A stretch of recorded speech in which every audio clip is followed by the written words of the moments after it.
What's going on, friends? It's Anton Daniels, and I got to have a conversation with you guys about Teach Henley because you see how the sun is hitting me? This is no finesse, no makeup, no filters, no none of that. This is 100% Teach Henley. I use it in the morning as soon as I get up, right after I pray and brush my teeth, jump in the shower, and I'm hitting the streets because you never get a second chance to make a first impression. So even though they're giving you 40% off your first order, 20% off for life, even though you may get a free gift, forget all that, right? Because we would do this even if it was full price because it's worth that much. I'm in the streets, I'm kicking it with people, and I see Dusties everywhere. You don't want to be them. You want to separate yourself.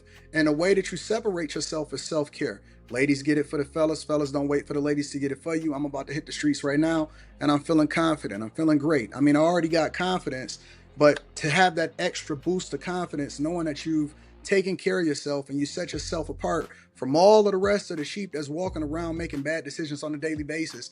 And it's reflected in their actions. It's reflected in the products that they use. It's reflected in the people that they follow. And so if you're trying to level up, if you're trying to make sure that you look good, they're going to send you the pack. They're going to give you all of the instructions on how you're supposed to use it. Then make sure you get your Teach Henley. Again, 40% off your first order, 20% off for life. Get your free gift. Make sure you tap in with your boy Anton Daniels because Unc is never going to lead you wrong. I would never have you use a product that I don't use myself. Again, they've been rocking with me for a long time. Make sure you get your Teach Henley. I love you. I appreciate you. I'm going to holler at you guys later.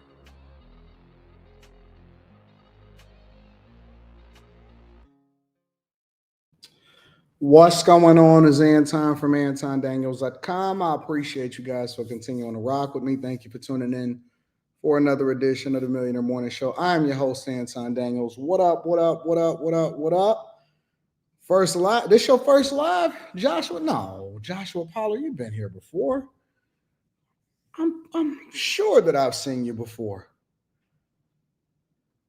I'm sure that I've seen you before. What if I want to be a Dusty Dusty? Then be a Dusty Dusty. That's just the life of a Dusty. What's going on, friends and family? I appreciate y'all for continuing to tune in on Labor Day. Not expecting a lot of visibility on Labor Day because I know that everybody is still reeling from the weekend, especially if you're from Chicago. Especially if you're from Chicago. But the one thing that I will tell you about me and the Bag Chasers, and there's never been a better day to join the Bag Chasers. If you are looking to rock out with a group of people that's going in the direction that you're going in, the best time to join is the beginning of the month. The first of the month is the best time to join the Bag Chasers. So shout out to y'all. Shout out to you. They called me Mr. Bibb, says smoked your meat last night. Pause. No, I don't say pause. Chicago was crazy. No days off, says Mark Griswold. Got my girl Azriel in the building. None says AAD. Who barbecuing, says Joshua. Dion Sardines in the building. Dijon says good afternoon. Have you made it to the Jazz Festival yet? It's literally right up the street. I can see the people that's walking to the Jazz Festival right now, even though my view is starting to be blocked. Yo, I think I'm going to be moving my corporate apartment from this place to the Hudson's building. Literally, I can see the Hudson's building from here. And I love this place. I absolutely love this place, but I do not like the fact that my view is now blocked from seeing downtown and seeing a majority of the water because it's a hotel that is going up directly across from me.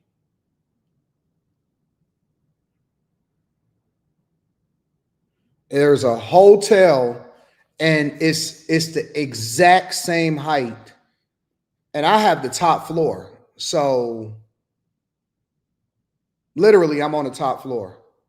And it's a hotel that is exactly the same height that is going up directly next to me. On one hand, you got to say, well, you want to see it? You want to see us, Chris Cunningham? All right, I'm going to show you. I'll show it to you. So my view used to be of the entire city, right? From every bedroom inside of this place, all the way in the back, all the way over there from the kitchen and everything. My view used to be of the entire place. So I'll show you. This was my view, right? All the way over there. Now you see how it's starting to mess up? You see the hotel that is next to it now? I used to be able to see all of Canada, and then that goes over into downtown. and into Woodward and the Jefferson and all of that. Now I could still see a lot of the city over here from the panoramic view when it goes all the way around and stuff like that. But it's a hotel that is going up directly next to me, and I don't like it. Yeah, it messed up my view. So what I've decided to do instead is I am going to buy a corporate apartment over at the Hudson's building. Yeah, this is going to be an all glass building that's going to be next to me. And the Hudson's building is right there. So I think what I'm gonna do is it's the second tallest building in the city. That's the Hudson's building that's just bought. It's not occupied. The retail spaces, like the part where Aloe and General Motors is gonna be at, the retail spaces is already starting to open, but the actual residences and stuff like that, that's not gonna be opening until 2027. So give me a little time to figure out what I want to do. And it's a taller building, so it's not going to have anything that's prohibiting you from being able to see the entire city. The only difference, though, that I don't like is that I'm off the water. So when I go outside, for example, let's say I just want to go outside and I want to walk the river walk, I'm steps away. So I jump right onto the water and I just start walking on the river walk and I go. On one hand, but here's the thing. On one hand, I'm almost like, well, I ain't tripping about it because I'm not here as much. I probably only spend maybe 2 to 3 days out of the week tops here if I'm even in town. And so it's not really that big of a deal. Because see, like today, later on the day, I'm going back out to the crib. You know, after I get done working and taking care of my business, I'm going to head back out to the crib.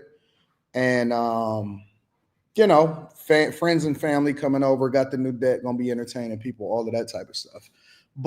And so on one hand, I'm conflicted because I really like this place. I really, really, really, really like this place. And so on one hand, I'm conflicted, but then on the other hand, I'm like, man, for the price that I'm paying for this place, even for a corporate place, I don't care if it's the corner view. I don't care if it's supposedly the penthouse. I don't care if I wake up and, you know, it's beautiful and it's floor to ceiling windows and they got everything that I want and it's off the water. And that's the thing that I like the most. I have to start figuring, you know what I'm saying? When it comes to the costs, like for the amount that I pay for this place, it's like, man, I can't have that right there in front of me. So I'm conflicted. You know what I'm saying? When you start to pay a crazy amount of money, then you start having more options. And so you then start to get a little bit of conflicted about what you're paying for. And so that's, you know, they try to entice me. Oh, Anton, no, you know, they do all of that. We got a great relationship and all of that. And I could still see the water. And I'm not sure if the hotel is really going to be that bad. They're starting to put the windows up on it and stuff like that. So it's supposedly be done late next year or something. But I don't know, man. It just doesn't make any sense. It just doesn't make any sense to me. Somebody said, just imagine how much that would be if you was in Miami. I don't know. I lived in Miami for about 4 months. I don't think that Miami is as expensive. Miami, listen, a lot of people think that Miami is more expensive or is more than it what really is. It's not, bro. You just got to be able to find the right spaces in the right places. Miami is no, yeah, it's a lot of vanity. Yeah, it's a lot of superficial stuff. But Miami is just another city like everywhere else. Miami's expensive to live in and party in. It really isn't. They got Walmarts in Miami just like everywhere else. Y'all see the problem with y'all is that y'all thinking of Miami like the parts where everybody is trying to clout chase in. You think Miami Beach and Brickell is all of Miami, and it's not.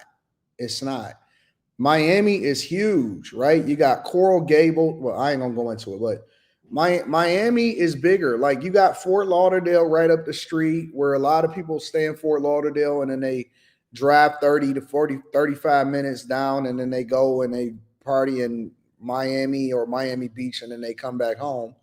Like it's you can find places anywhere that's dope. So, a lot of people think Miami is just 6 square blocks and it's bigger than that. It's not. It's That's the stuff that y'all see on the internet. That's why I tell people like you got to go and visit these places and live there. I lived in Miami for 4 months. It was nothing. The weather was dope, but the weather is not even as good as California. It's not even as good as California, in my opinion.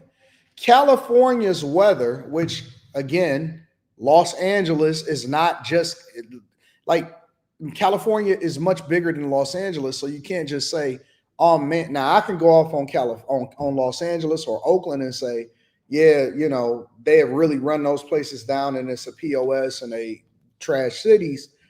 But it's more than just those 1, 2 cities. You know what I'm saying? So it just depends on what you want. If you got the budget to be able to spend what I spend here, then you should be able to find something more than decent. I see people that don't even got the view that I got in Miami and they spend significantly less than me. So why would I limit myself and not move into the best and try to get the best? Then that's what makes California's weather better, is because they got zero humidity. That's it. That's it. So, I'm not as impressed. And I pay a lot of money, bro. I pay for this corporate place in particular because I wanted the corner overlooking Canada and then also overlooking the entire city. I pay a crazy amount of money. For this amount of money, I can go to Miami and get it pretty much almost anything that I want.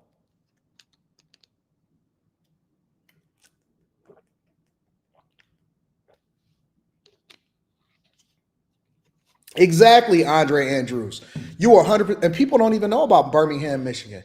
He said my crib in Birmingham was more expensive than my Miami crib was, and it's a bit. People have no clue.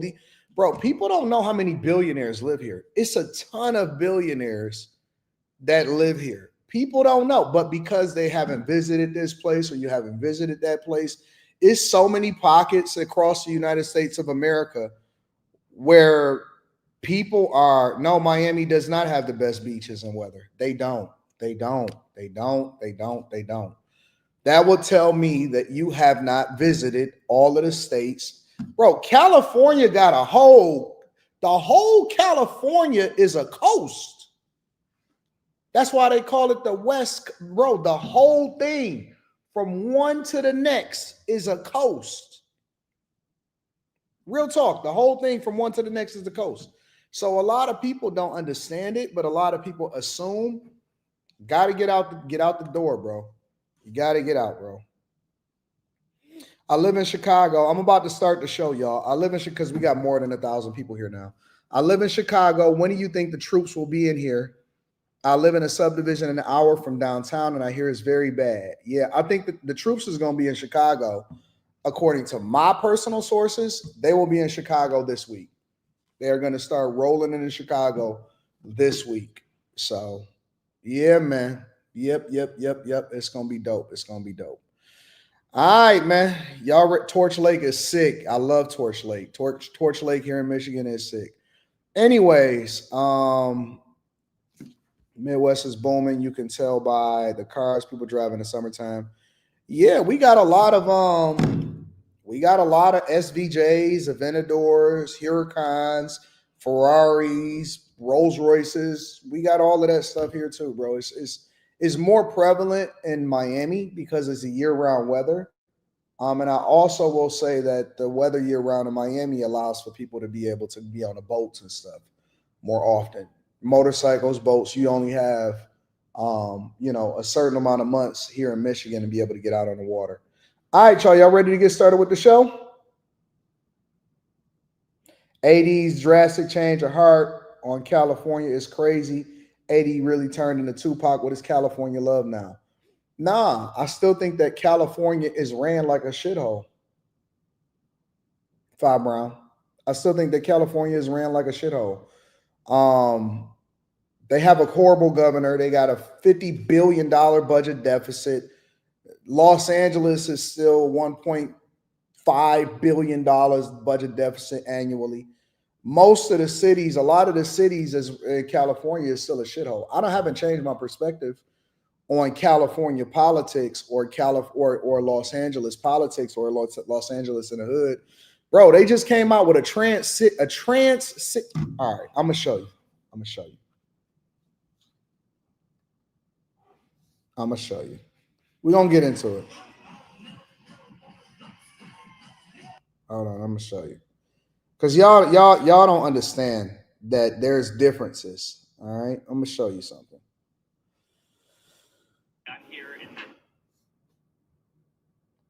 This is crazy. All right, look, we're gonna start the show off like this. All right.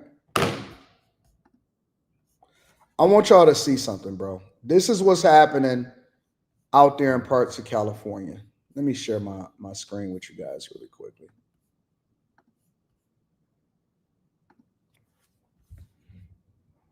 This is in San Francisco. Here in the transgender district, Brianna, talking about placemaking, the first only transgender district in the world. What's happening right here on Home Day? Yeah, so thank you, Mayor. It's really good to see you. Thank you for visiting us here in the district. My name is Brianna McCree, Co-Executive Director of the Transgender District, here with Carolina and Carlo and Orhan, who is the owner of 64 Golden Gate Parking Garage, who has donated his garage space to the district for placemaking and murals. We will have murals of trans artists, trailblazers, and activists, and on the inside, we will house murals of our local sports teams, the Giants, the Valkyries. Support this initiative as we help build San Francisco to revitalize the mid-market corridor. Let's go. Thank you all for your leadership, and I can't wait to see this again. San Francisco is championing and building and continuing to promote a transgender district, which I believe is what they call the Tenderloin area. The Tenderloin area. It's a trans district, bro. It's crazy. It's insane. I never knew that there was a transgender district over in California. I just literally pulled it up on YouTube to see if I can get more visibility into what this is. To try to understand exactly what the heck is going on, bro. History Month, a new book is shining a light on the rich history of San Francisco's transgender district. Author and activist Reverend Dr. Megan Rohrer traces over a century of trans presence in the Tenderloin. Our Lauren Tom shows us how this history is being preserved and why it matters today. In the heart of San Francisco, Reverend Dr. Megan Rohrer unearthed the lineage of transgender history that's long thrived in. Did they say Reverend Doctor? Reverend Dr. Megan Rohrer. Do you see how disrespectful that this is to God? Because you know me, listen, I'm going to be honest with y'all. I didn't have this as a part of the stories that I wanted to cover, but it's okay because it's Labor Day. And so we got the holiday before we get back to our normal show where we're going to be in the studio tomorrow. And so we can have an uncomfortable conversation. Do y'all see how disrespectful that this is to God? Somebody sent this to me in my email. I did not anticipate even doing a reaction video to this, right? And they sent this to me, and so I checked it out and I said, it's nothing for me to figure out here. Legislators, politicians, and I think that they sent it to me because of what was happening over in Minneapolis as far as and I'm going to read the super chats. We're going to get started with the show. We're just going to do a little bit of appetizer right now. I think they sent it to me because of what was happening over in Minneapolis and that the mayor over there in Minneapolis was caping for the alphabet community at a time where he should have been championing and highlighting and dealing with the massacre of the students in the Catholic school. And so people would rather spend time because, again, everything is acceptable. And this goes into every single thing that we talk about. Everything is acceptable in the United States of America unless you say white. They can create a black district. They can create an Asian town, Mexican town, anything that you can think of. All girl town, town this, town that, right? Transgender town. They can mock God and say that they're a reverend, deacon, reverend, doctor, and we don't even know what the piss that they are. They can cut off boys and girls' genitals at earlier ages than ever. And if white people, for example, would say, well, listen, we want to go into the Ozarks of Arkansas and take our trailers and create our own community, it's going to be called racist. If you are a straight heterosexual white man, and then it goes down from there, straight heterosexual man, and then it goes down from there. You are absolutely the enemy of culture. And the longer that you allow, this is no different than the biblical days. Let me play a little bit of this, and then we're going to deep dive. Unearthed the lineage of transgender history that's long thrived in San Francisco, and in it, a community that felt like home. Finding people in old-timey photos made me feel a little bit more seen and present today. Like I wasn't inventing a new thing. Old-timey photos. Reverend Dr. Megan Rohrer. I don't even know what this is, bro. I don't even know what I'm looking at.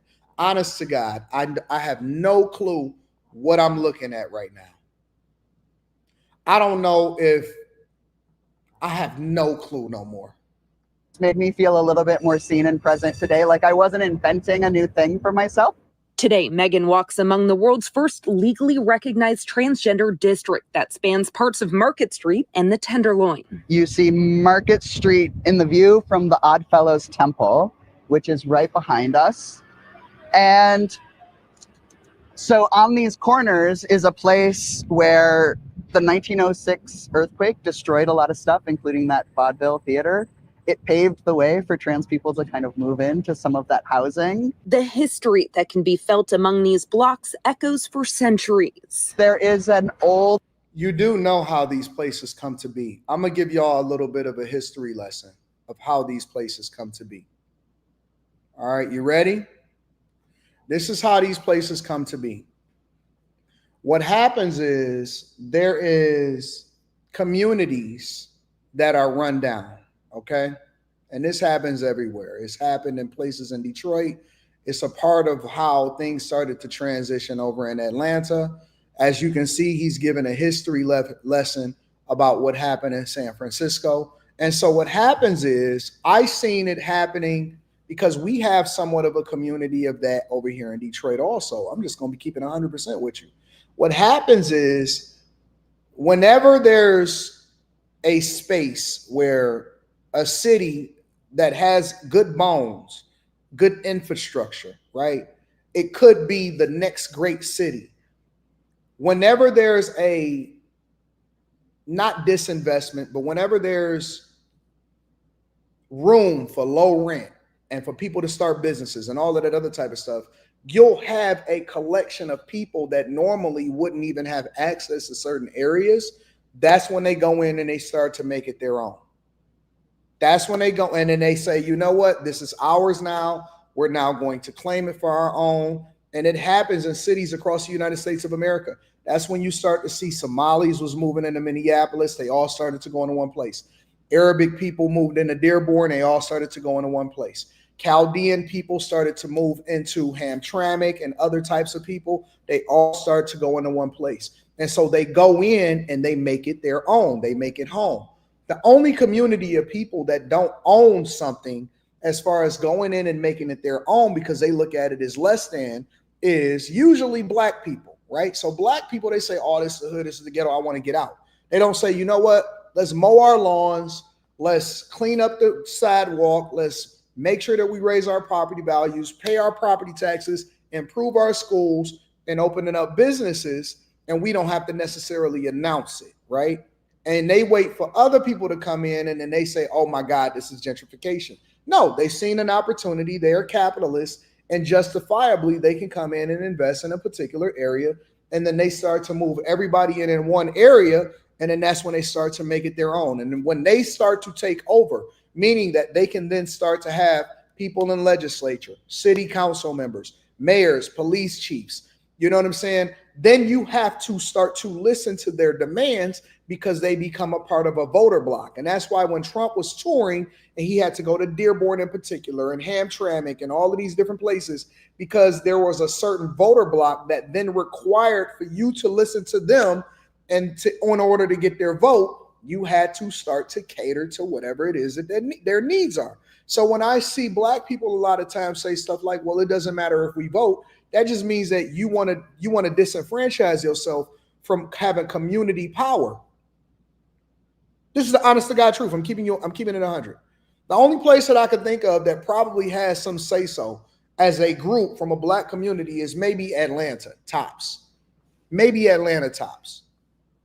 But outside of that, that's what happens. So when I see communities that say, oh man, this is the first recognized transgender district, we often sit here as regular taxpayers. We ask ourselves, how could this be? This is crazy. This is demonic.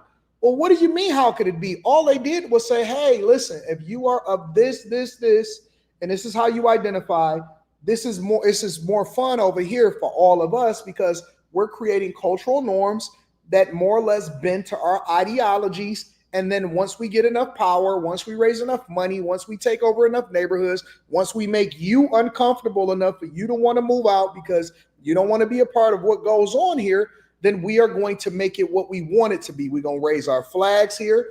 It happens everywhere all across the United States of America.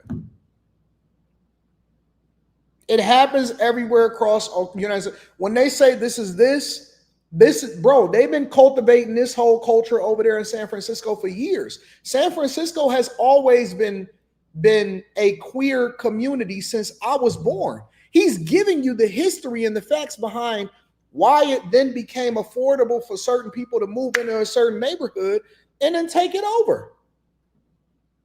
This is not new.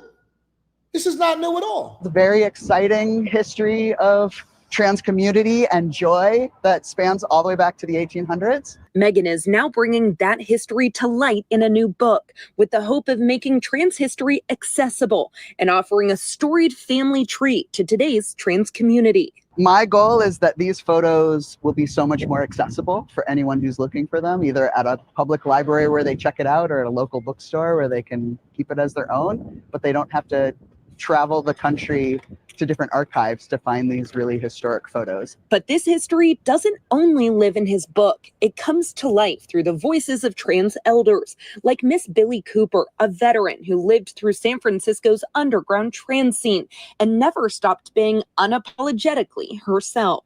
Lived through San Francisco's underground trans scene. It's just like music. I need y'all to understand this. This is just like music. Music is first underground, that eventually becomes popular. That's when it becomes pop culture. It is first underground, and then eventually they affect the culture so much to where you then have to start recognizing what is happening. They live through it. They then say, you know what? We are happy that this is now happening inside of our communities. And this is what the culture is going to be. And we're going to make sure that we change this thing to be whatever we want it to be in history. And look, I'm a veteran, but I decided to change into a woman or a man and whatever. And so I've lived through this. Look at how things have changed. We now have our own district. This is what happens when you start to go into communities and you change it into what you want it to be. And I found out about men from all over the world, all different flavors. Okay. And I was there. I had a smorgasbord. Okay. The first bar I went into. Back then I had a beard and a mustache and I used to wear a veil. For many, these aren't just stories. They're a guiding light. In a time when trans rights are under fire, these stories mark a blueprint for hope and resistance. There's not a day I leave my house where I don't wonder where I can go to the bathroom, if I can go to the bathroom, and if I will be safe. Welcome to America. Welcome to America. Things that are not addressed in its inception, often in times, it grows into a mountain. And when Obama got into office, he started to push this shit. I said it from the very beginning, and I said, listen, bro, I know that y'all keep asking this dumb question because that's the question that they ask when they want you to shut up. They say, what do you care? They say, what do you care? I seen a white man. That's how I know that I'm winning in life. This is how I know that I'm winning in life. I'm starting to see white people, white men, white apologists, liberals, white women. I'm starting to see them everywhere react to my content. I'm starting to see white people, white liberals, and that's how I know that I got a level of success. That's how I know that I got motion, right? That's how I know that I got motion. Because I am starting to not only see black people, but I'm starting to see white people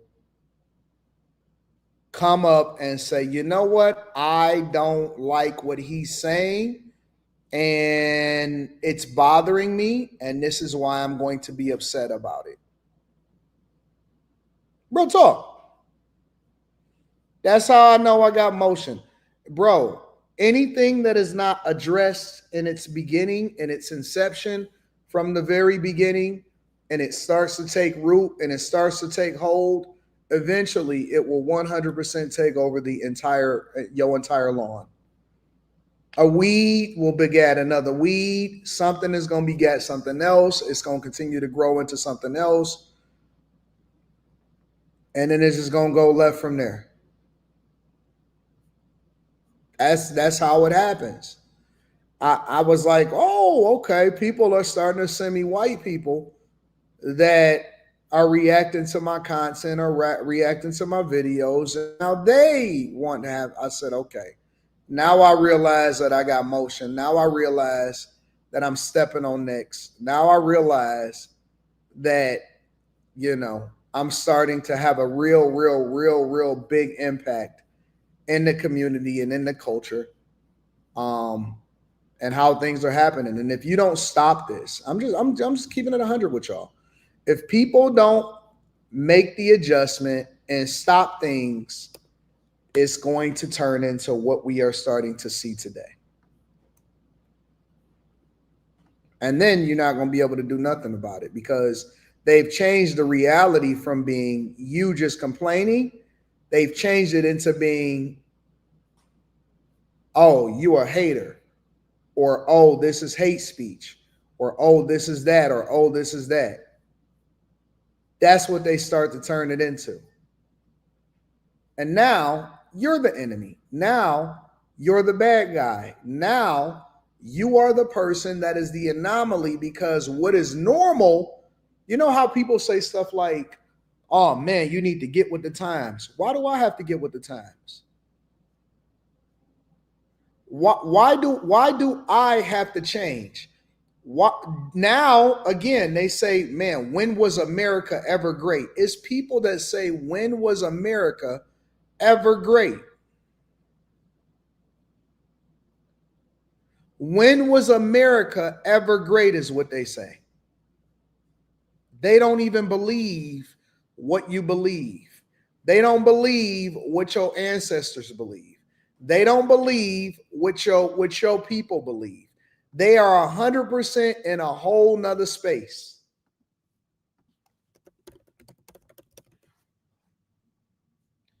%, in a whole nother space now. They don't even see things the same way that you see it now. Ain't that crazy? But it happens slowly over time. And then eventually you have to subject yourself to it.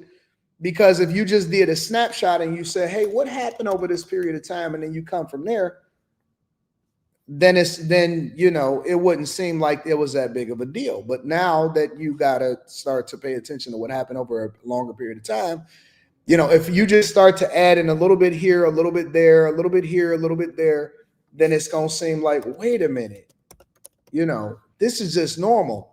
We've just naturally evolved over time.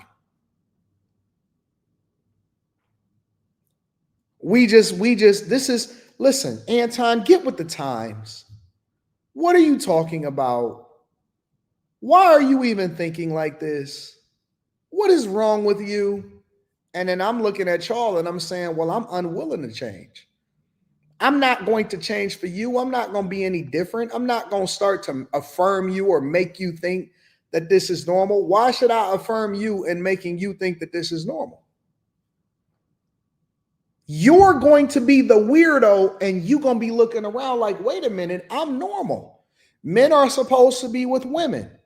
Children are supposed to be raised in two-parent households.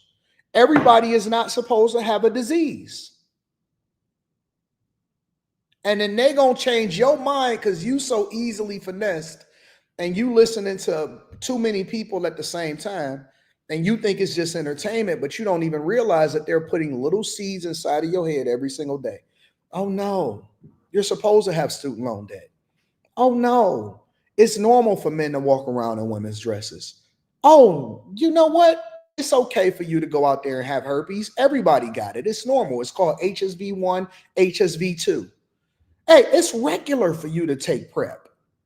It's normal for you to get somebody pregnant and have children out of wedlock. It's no. It's normal to, never, ever, try to make peace with your parents. That's regular. This is regular. It's regular for us to have gender affirming care. For drug dealers to be in our communities panhandling,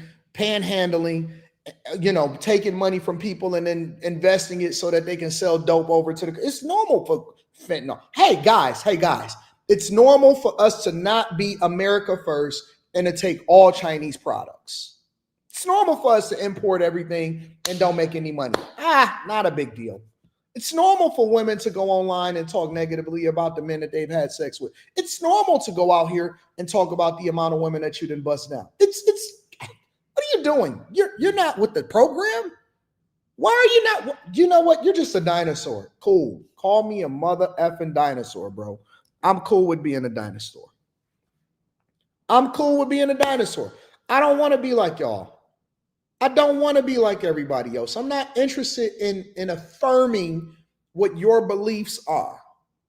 Hey, it's normal for alphabet community sassy black men to be at the front of the pulpit singing your favorite gospel songs. Hey, at least they trying. It's normal for women to be able to tell you what to do in your own household. What are you doing? It's normal for women to want partners instead of wanting husbands. It's normal for us to just take care of the world and send all of our tax dollars overseas. This ain't normal. And the more you affirm it, and the more that, again, back to the Obama era, what do you care? It doesn't affect you. What do you mean it don't affect me? It's all around me. I can't turn without seeing it. Now, they want you to be able to play basketball with them. Ladies, now you can't go in and because they want to piss on your toilets because they still standing up. Eventually, because when you start to really look at it and how they justify the acts, if you can't control who you love, then how can you tell them that they can't like kids?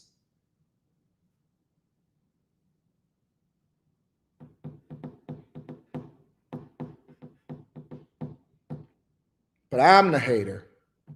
I'm the bad guy. Because I call out bad behavior that I don't agree with objectively on both sides, men, women, cultural norms. I say that the thing that we celebrate the most in black culture is trash. I'm a hater, or I don't like black, or I don't like women. What? That's how backwards we are. Somebody told me, they said, if I didn't know any better, I think you hate women. Because I don't think that you should be having children out of wedlock. And I want to go back to traditional family values where you can raise your children and it's okay to celebrate mothers that stay home and fathers that go out to work and bring home resources and, you know, people that take care of business. Hello? I'm sorry, who? No, you got the wrong number. No, you cool.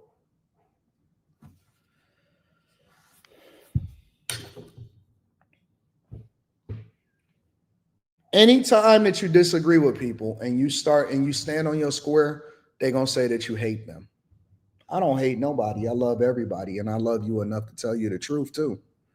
I love you enough to tell you the truth. Make sure y'all hit a like for the algorithm, subscribe to the channel, and turn on your notifications. Because I don't like the fact that it's people coming over here illegally. And it's people that's willing to cross over the borders illegally. All of a sudden, I'm against immigrant. No, I love migrants, legal migrants. I don't like illegal migration into the country. Let me read some of these cash apps. Shout out to my dog, Mike That Dude. I appreciate you, Mike That Dude, for holding me down. Brian Smith says, keep that over there like Amsterdam. Nope, it's coming to a neighborhood near you, and you're going to firm it. You said, Anton, answer this phone. I absolutely answer my phone. What you think that this is? This ain't no normal show, dog. This ain't no normal show. I don't know what y'all thinking. This ain't no normal live stream. I call people on my live stream. I show receipts. I show where I'm at. I'm different. Today is my 40th. Happy birthday, Brandon Nicholson. Happy birthday, man. God bless you with many, many, many, many healthy years more. Shout out to my girl, Red Cup. Talks with Mika, says live from the bed. Blessed for friends like AD. Yeah, we got to take care of our Mika. We got to take care of our little Mika. All right. Molly in the building. What up, Molly? Says, hey, everybody. Happy Labor Day. Hit the like button. Shout out to my girl, Molly. And we do have the Q show tonight. So make sure y'all tap into the Q show tonight. Mr. Lott says, Hudson's is right in the mix. I might be there. I don't know. I got to see what they're talking about. Some of those places is going to cost, I heard, $2 to $3 million. So we're going to see. I got to get my money together, you know. Joshua Pollard says, your videos have not only kept me focused, but has kept me grounded and has made me a better husband and a better father. I appreciate you. See, I appreciate you too, Joshua. Make sure y'all tap into the Patreon. Link is in the description. Make sure y'all tap into the Patreon. Link is in the description. The best day to join the Patreon is the beginning of the month. Clay Display in the building. What up, Clay Display? Mr. Lott says, I went to San Francisco for a conference earlier this year. I was told by every Lyft driver to stay away from the Tenderloin. High Tolerance says, good morning, AD and the Bag Chasers. Hope you had a smooth weekend. You know what? To be honest with you, High Tolerance, you know what I did this weekend? I worked my butt off. I worked from sun up to sundown. I went out to get something to eat. I hung out a little bit at the casino a little bit for a couple hours, and then I came home and I worked. You notice how when everybody else fell off, I've been telling y'all this for years. You know how when everybody else fell off and everybody took the weekend off, it's Labor Day weekend, how you just seen a bevy of videos. You couldn't open up YouTube without seeing a video from me on a channel, on an after hours channel, on a Millionaire morning show channel, on an Anton Daniels channel. All night, videos was dropping. All day, videos was dropping. Every day, all day and every night, videos was dropping. I live streamed on Saturday and I didn't even miss a show last week. That's all I do is work. I just work. I love this shit. Hope you had a smooth weekend. Looking forward to a great show with no sassy interruptions. Same thing, just coming up with alibis when they bring their Jim Bud spotter to the family cookout. Miss 411 says, good day to everyone and happy. What up? What up, miss? I appreciate you. Cage says, this trans problem is courtesy of our greatest ally every single time. Shout out to you, Cage. I appreciate you. What else we got going on? High Tolerance says, church cultivated this foolery. You have mothers having their boys taking their purses and Bibles to the choir box. See them a few years later, and they're full-blown sassy hot boys, no 400 degrees. That's a fact. Gray One says, keep answering the phone, King. I love it. Gray Wine, shout out to you, Gray Wine. John McGuire says, I'm sitting at the desk today as well. If the business phone rings today, you have to answer because you know it won't be nonsense, right? And that's the thing. I seen a 313 number. I'm like, oh, I don't see this number. It don't say spam. I got to answer it, right? Kim, what up? Kim says happy Labor Day, y'all. Shout out to my girl, Kim. I love y'all and I appreciate y'all. Thank y'all for tuning in. Y'all ready to get over to the next? Oh, wow. We almost got 3,000 people in here right now. And it's the beginning of the show. Well, then let's cook. That means that it must not be anything worth watching because Anton Daniels is on the stove today. I want to revisit this Patrick Bet-David conversation, right? Because over the weekend, Shannon Sharpe actually responded. He gave a response to Ray Lewis appearing on Patrick Bet-David. And so I want to share that with you guys. But before I do that, I got to remind y'all of what was said from Ray Lewis on Patrick Bet-David's platform. And this is what was said. Shannon Sharpe, did you think he was one day going to be a good TV guy personality? Yeah. So you knew he was made for TV? Yeah. And would he say he's going to do it? Yes, he had already started prepping. How much before he retired did he come? Been started. Oh, so he's known he's going to be doing that. Yeah. So you're not surprised by the success he's having with his podcast and TV and him and Skip and Stephen A, all that stuff? No, I'm not surprised. I'm shocked at his content. Now, I want to stop there for a second before I go over to Shannon Sharpe's response, because a lot of people, feel like it's justified for Ray Lewis to say some of the stuff that he's saying, right? And I disagree with it. Of course, I disagree with it wholeheartedly. And I'll get into the disagreement part of it after I show you the Shannon Sharpe part. But this is what I want to show you on this. I'm going to rewind it and I'm going to play it again. And then I'm going to let y'all tell me what y'all see. Much before he retired did he come? Been started. Oh, so he's known he's going to be doing that. Yeah. So you're not surprised by the success he's having with his podcast and TV and him and Skip and Stephen A, all that stuff? No, I'm not surprised. I'm shocked at his content.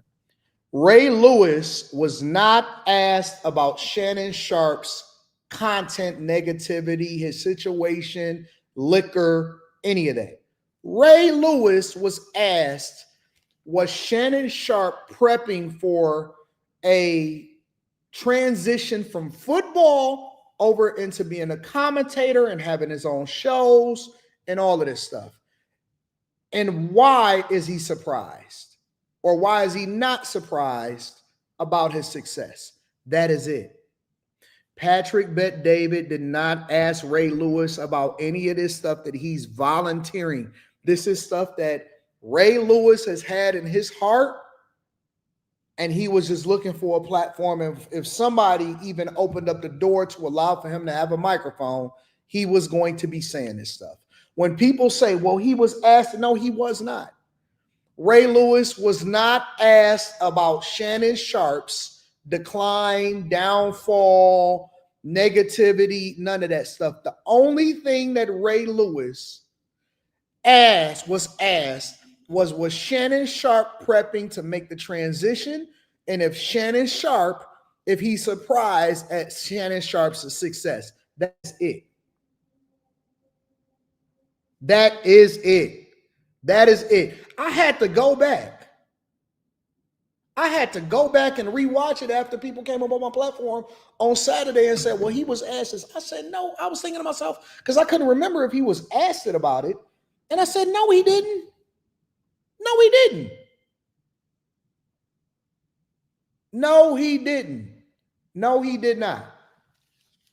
He was not asked about it at all. Yes, the hate was very much intentional. They did not ask his opinion on Shannon Sharpe's downfall or anything. And you know what the worst thing about it is? It's always been talked about. And I didn't even bring this up, and I'm not going to go into it in detail. But when Ray Lewis was facing some of the most tough times of his life, who did they say that was there for him the most? Who never spoke about his personal life issues publicly, but was there for his friend the most? When Ray Lewis was going through what he was going through and the whole world was against him, again, and he was facing all kind of charges and stuff like that. You know who was supposedly there for him the most? Shannon Sharpe.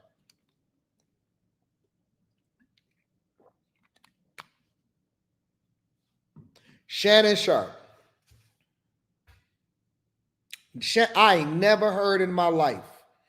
And if y'all know what it is, y'all show it to me. Show me the clip. Show me where Shannon Sharpe ever spoke about Ray Lewis's personal life issues in a negative way whatsoever.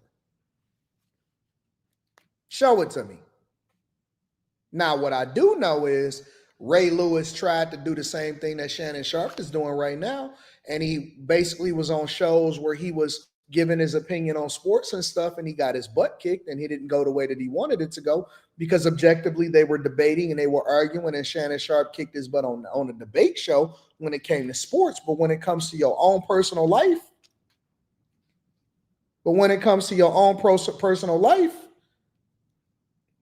Ray Lewis didn't make the cut when it came to being a sports show, podcaster, talk show.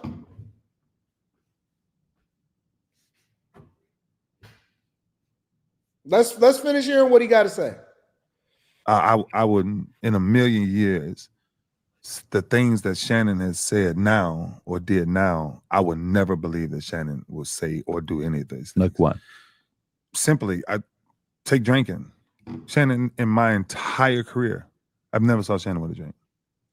Ever. Like it was against the law, right? Because he had some stuff in his family that he didn't want to follow that. And then so I kind of started to watch him, and then we kind of went our own separate ways because I'm like, you're going to take that route. I can't go that route. Never can go that route. And that route is to become so worldly that you become popular because you're talking about ignorance. Right, a lot of times, a lot of these gossip conversations that they're having and bringing up all this stuff, I'm not going to do that to nobody. I'm not in the business for that. I'm in life to try to teach people what does it mean to be a better man or get back to the kingdom. And a lot of times, a lot of the guys get in trouble with these podcasts and things, man, because everybody wants the follower, everybody wants to be popular, everybody wants to make money, but that's a tight rope into what you call influence and popularity. Right? The devil has the ability to make you popular. God has the ability to give you influence that when people see you, they see an image of him. And that's the thing for me that started to switch with not just Shannon, but just a couple of people. I'm like, wow, you would switch out like that? Really? And I would never, ever. Why? Because of the respect that I have for my mother, my daughters, my granddaughters, life, period. You talking about my personal family. You talking about things that I shared with you privately that ain't have nothing else to do, alcoholism and stuff that happened in my family and all of that stuff. And that's what you decide to volunteer on a massive platform like Patrick Bet David. That's what you decided to put out there. You put this out, you put in your volunteering information that nobody knew about, that nobody had any insight about, and this is the thing that you wanted to talk about. Anyways, he neither here nor there. We gonna leave it there. We're gonna go over to Shannon Sharpe. So Shannon, of course he heard it, because we all hear stuff that people say about us. That's not new. We do. A lot of people, a lot of influencers try to act like they don't hear stuff, or they don't know about stuff. They act like they don't hear it. They hear when people that they know say stuff about you specifically, you pay attention to what's going on. You absolutely pay attention. But this is Shannon's response. And you can appreciate that. But like I said, I got nothing bad to say. Because a lot of things when you tolerate it, I'm gonna go ahead and say my thing. Whatever transpired, I'll bite my tongue. I'll be the bigger person. I'll walk away. Hey, you right. Because you know why, Ocho? It's low-hanging fruit. Yeah. You know how I know? Because your boy, you looking at him, he low-hanging fruit. And there are a lot of people taking your shot at your boy. Come on now. Y'all can have it. Y'all got it. Y'all got me.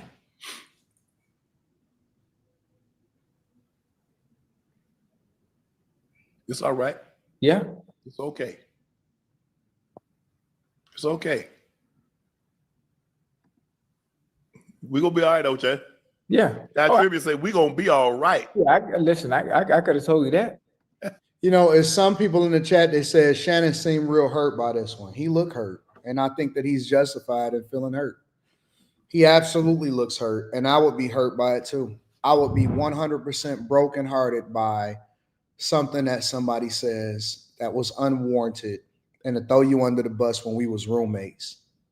We was roommates. You got my real number in real life. You got my real number in real life, and you decided that you wanted to say some wild stuff when I'm at my lowest. And that's what makes it hurt the worst, right?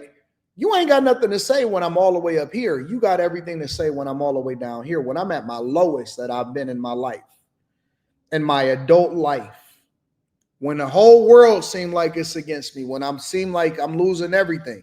This is actually a blessing in disguise, personally. And, you know, I don't think that Shannon has always made the right moves. I stand with Shannon when it came to the fact that I think that he was falsely sued and accused of something that he probably didn't do.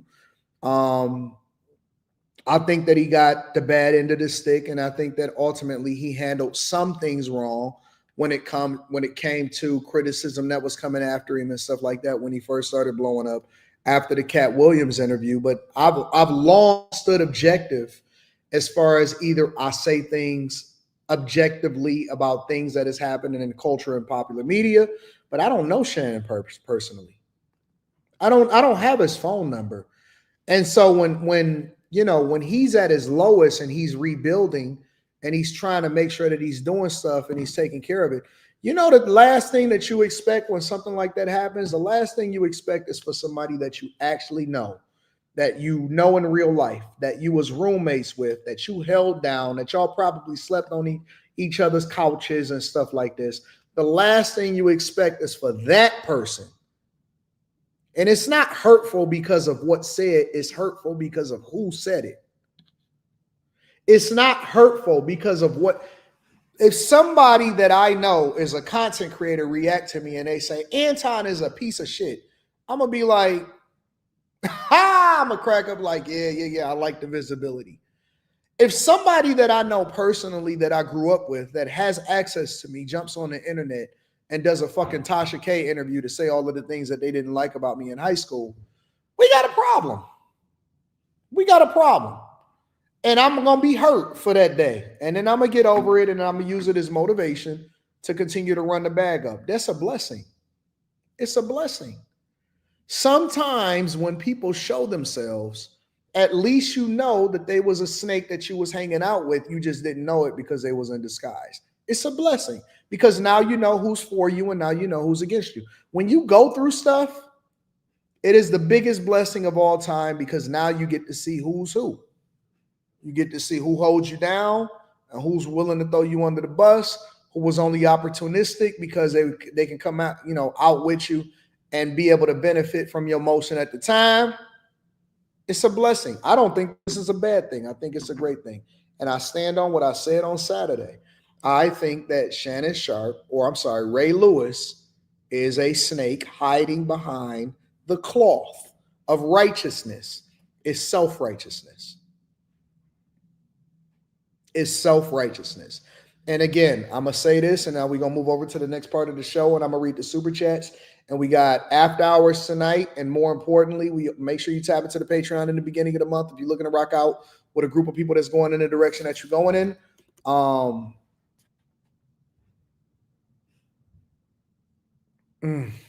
I would just be hurt. I would be bothered by it a little bit. I would be absolutely bothered by it a little bit. I can't even cap. It would be bothersome to me because it's like, bro, we got a different type of play. We got a different type of relationship. You know what I'm saying? Like, not you. You know what I'm saying? Not you, bro. I expect this from a lot of people. I know I got some enemies because that's just what comes with visibility and popularity in the play. But I wasn't expecting for you to do this. You know what I'm saying? Not you, bro. But this is the world that we live in. And the worst part about it is, like, it was the guy that came up on my panel, and respect to him, shout out to him because he has his own opinion. And it wasn't a volatile conversation, but it was just a little bit of a conversation. And he said, listen, if I get permission from the people around you to be able to say stuff about you, then I should be able to do that. And I said, what? What? See, look at the people with no profile picture. Shay Shay did it to himself, should have moved differently. I don't know anybody, not one person on this earth, that has not at some point in their life, whether they was children, whether they was a teenager, whether they were an adult, whether it was yesterday. I don't know one person in life that has not done something that probably was a mistake or probably was less than ideal. Not one person. But to see and have somebody that you know throw you under the bus publicly for it is crazy, bro. Crazy.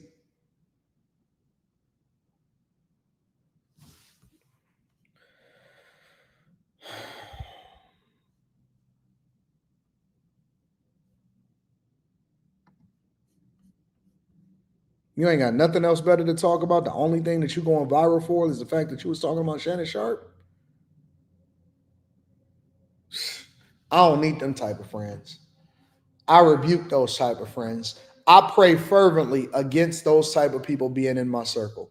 Lord, and I say it. We ain't prayed today, have we? Lord, make sure that you keep these type of people from around the chasers. You know, bless us to have good character and bless us to have integrity. Bless us to, if we are going to spend an extraordinary amount of time with somebody, have a sense of loyalty and a sense of duty to do the thing that is loyal, not jump on the bandwagon when everybody's seen an opportunity to. And bless us to also apologize if we don't know the person and we said certain things and then we get cool with them. You don't just let that junk fly. You actually need to address it and be the man in the room. That's the first thing that I did with Fresh and Fit. I've never met Fresh and Fit in my life, but I chose sides based off of what was going on at that particular time and who I was cool with. And then I woke up one day as I continued to grow older and I initiated the contact and I talked to Myron and I said, hey, bro, what's going on, man? Listen, I was wrong. And then when we got a platform, it was unplanned. And as soon as we started the live stream, I said, hey, bro, I need to hold myself accountable because I didn't know y'all. And because I didn't spend time getting to know y'all when y'all were going through a personal, not content related, when y'all were going through something personal, when it was affecting your money, I had a conversation about it and I was wrong because I shouldn't have chose sides. I should have been a little bit more mindful and knowing that at some point I would have been able to find out the truth for myself. And I held myself accountable for that in front of them and on a public platform. Regardless of how you feel about other people, regardless about how the chat feels about them, I had to hold myself accountable because I got to be above it.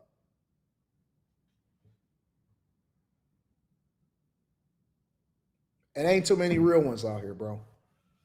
It ain't too many real ones, bro. At all. Absolutely, he should have. Ray Lewis should have told Shannon Sharpe that privately. No, let me tell you what Ray Lewis should have did, and then we're going to move on. Ray Lewis should have held his homie down, knowing that he was probably having an accountability on him in the first place. Listen, when somebody is going through something, when somebody is down, that's not the time to hold them accountable. I don't know what kind of friends y'all are. When somebody going through it, that's not the time to pile on it. Even privately, I'm not going to call my homie and say, hey, man, you know you're wrong for this and so on and so forth. They know they going through it. They already going through it. When everything starts to level out, they had a conversation with him and say, all right, bro, you know you got to move differently this time, right? So listen, I want to be, you know what I'm saying? I want to hold you down. I don't want to tell you the things that everybody else is just going to say to yes men. I want to be real with you. That's what friendship is. When somebody going through something, you say, you know what? I got your back, bro. When everybody turn against you, if you need anything, just let me know. And when everything start to smooth out and they in a space where they starting to get it back together, then that's when you start to have the conversation with them. Hey, man, we need to talk for a second, bro. That's how you move. If you know that person in real life and you genuinely care about them.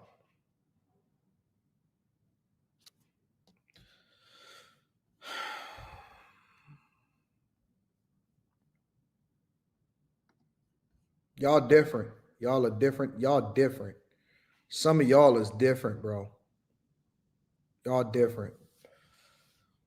Even when people did me dirty, man. Even when people did me dirty on a business tip, I never brought their personal life into it. I never, ever, ever.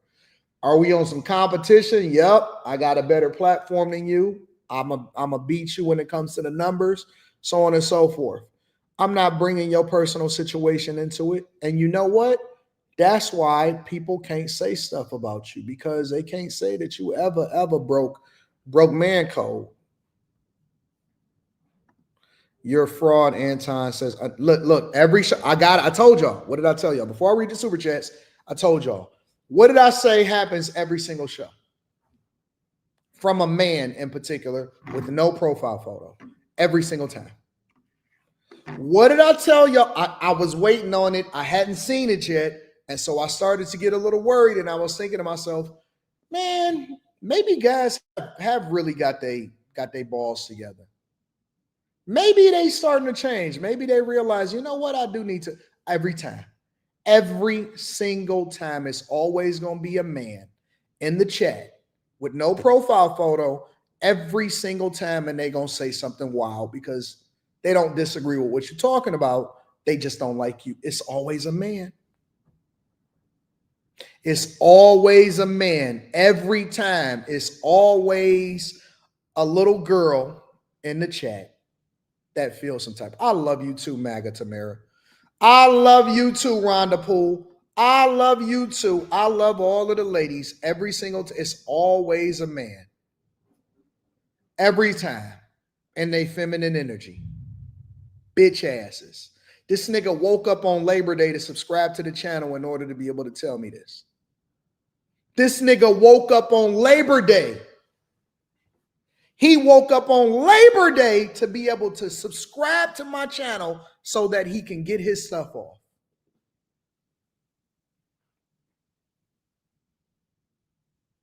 What's our streak? How many days is it so far since I announced that? What is this, 4 or 5? What's the streak, y'all? 5, 4? What's the streak of grown men? It don't be women. It's no women. It's only men. It's only men. What's the streak? Is it 4 or 5? Is it 4 or 5? Because every day I'm gonna call it until the streak break. Every day I'm gonna call it until the streak break. Is it 4 or 5? Y'all telling me? It's always men. It's 100% men.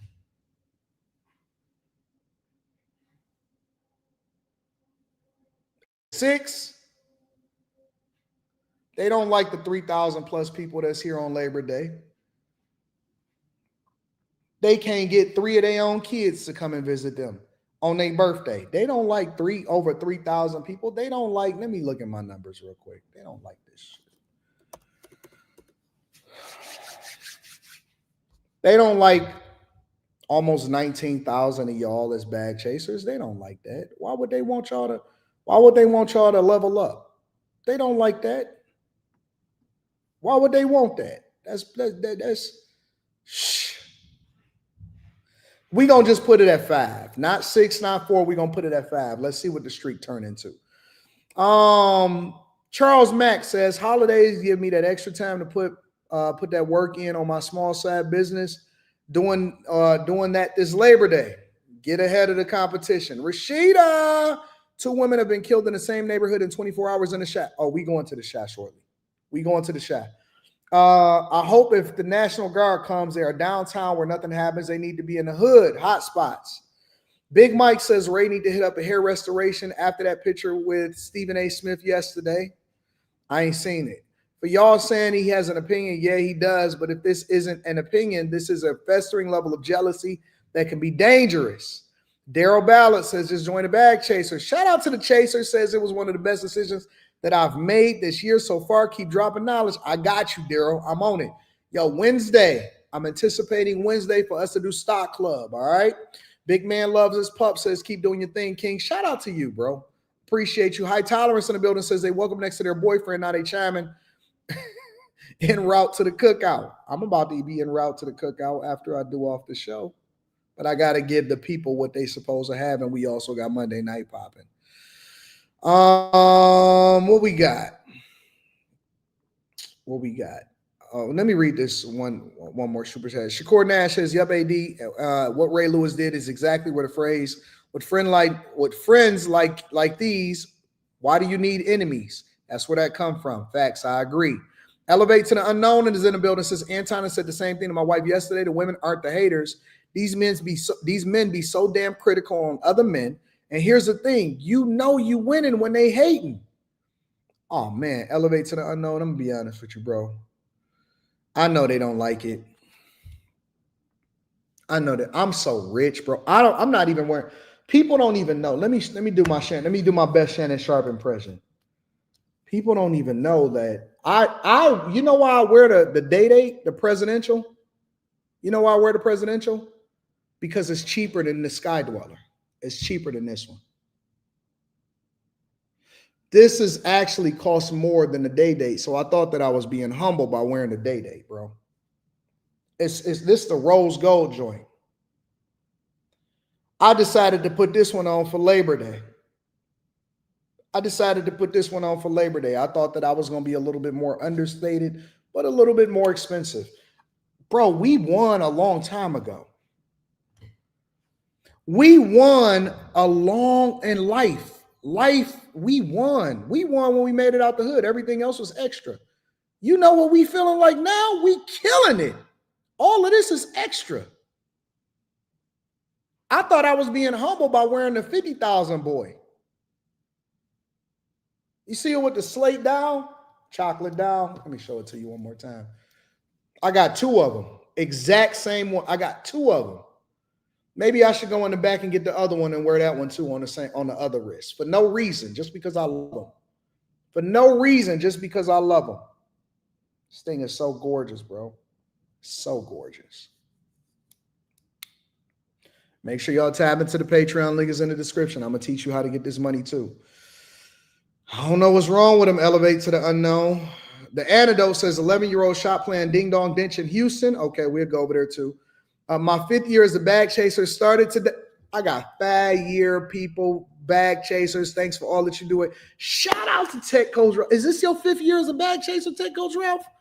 Yo, shout out to the people that's been some of the longest running members in the Chasers, bro.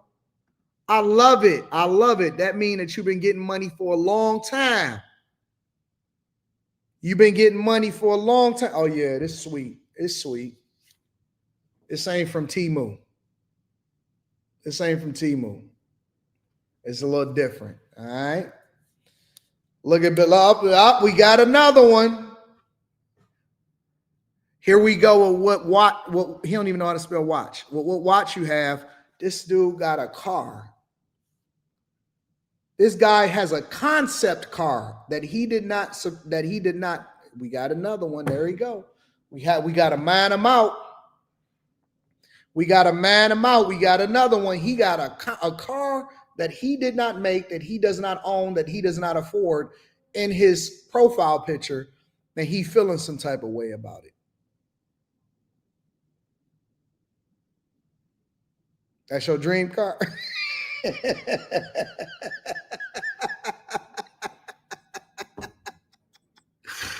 Oh, man. Y'all got to get that female energy out of your system. They can't help it. Get that female energy out your system, Big Knot. You supposed to be from the shot. I ain't no shot. I didn't know y'all even operated like that, bro.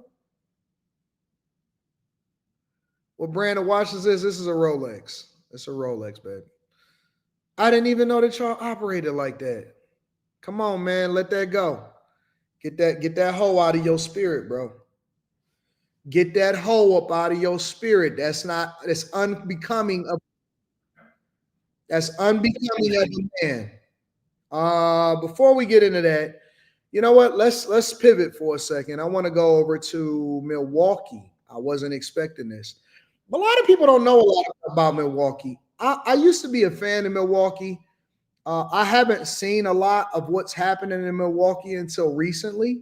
I've been paying a little bit more attention to Milwaukee. And the reason that I've been paying attention to Milwaukee, watches aren't a flex your portfolio, though. Oh, watches are a flex. Everything is a flex. The cars, the watches, the portfolio, the real estate, the successful marriage, the lifestyle, the love for God, everything in your life is a flex. Everything in your life is a flex. Let's be clear. 100% a flex. I'm going to read the super chat shortly. Let's move over to Milwaukee before we head over to Chicago. All right. Now, the reason why I want to go over to Milwaukee is because Milwaukee is literally just a hop, skip, and a jump over from Chicago. Shout out to my people over in MKE. I love kicking it with y'all. Thank you for the super chat and the cash apps. I'm going to be reading those shortly. Milwaukee is just a hop, skip, and a jump away from Chicago, but a lot of people don't realize the distance between Chicago to Milwaukee, the drive time, is the equivalent of Detroit going to Flint. The distance between, or not even the distance, the rough drive time to go from Chicago to Milwaukee is the equivalent of going from Detroit to parts of Flint. People don't even know that, do you? You never knew that, did you? Milwaukee is right up the street. Yep, Milwaukee is about an hour away. Milwaukee is about an hour, depending on what part of Chicago you're in. You got to go through. If you're driving up to Milwaukee, most of the time you go through Chicago. If you're driving through Milwaukee, most of the time I went to Milwaukee. I decided to go and visit Milwaukee before I documented what was going on in Chicago because I'm like, yo, ain't nobody going up to Milwaukee. Let me go see what's up here. I had a good time. I had a great time. It's a hop, skip, and a jump. But this is what's happening in Milwaukee, y'all. Big story. Another night of nuisance, I should say. Several street takeovers zigzagging throughout Milwaukee overnight. Social media video shows multiple scenes involving crowds, cars, even fire. Our Durante Matthews live tonight downtown with what witnesses are saying about all this. Durante? Yeah, Mary and Ted, essentially, they're just sick of it. Right now, we're near Water in Wisconsin, and you can definitely see some of those tire streaks behind me. Earlier this morning, this entire area was blocked by crowds and swerving cars. Neighbors say it was shocking and scary, and they don't know what can be done to stop it. Give me a second. I'm trying to hold off. What's up with, well, he got a mustache, so it's cool. His hair is painted on now. He got all the spray in his hair. Right now, we're near Water in Wisconsin. What's up with all of that spray, man? Why they keep doing this to our young black men, bro?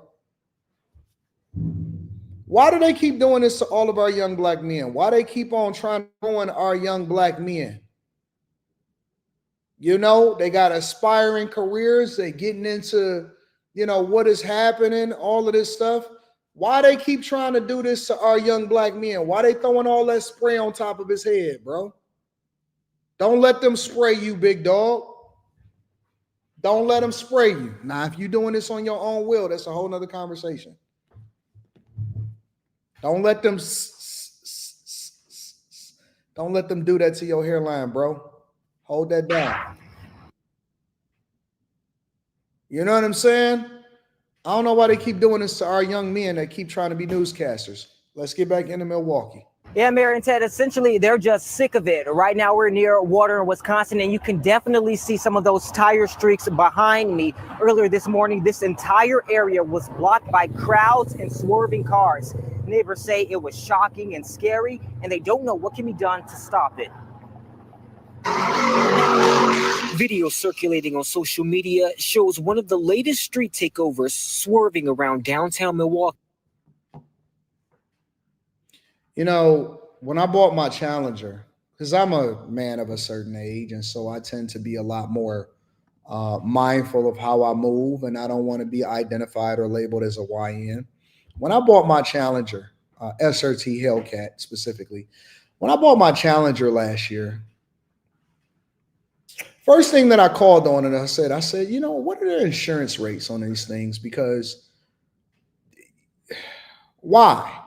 Why do y'all have to just jump right into it? Just be right in, part of the stereotype, part of all of that. Why doing this? Why do this?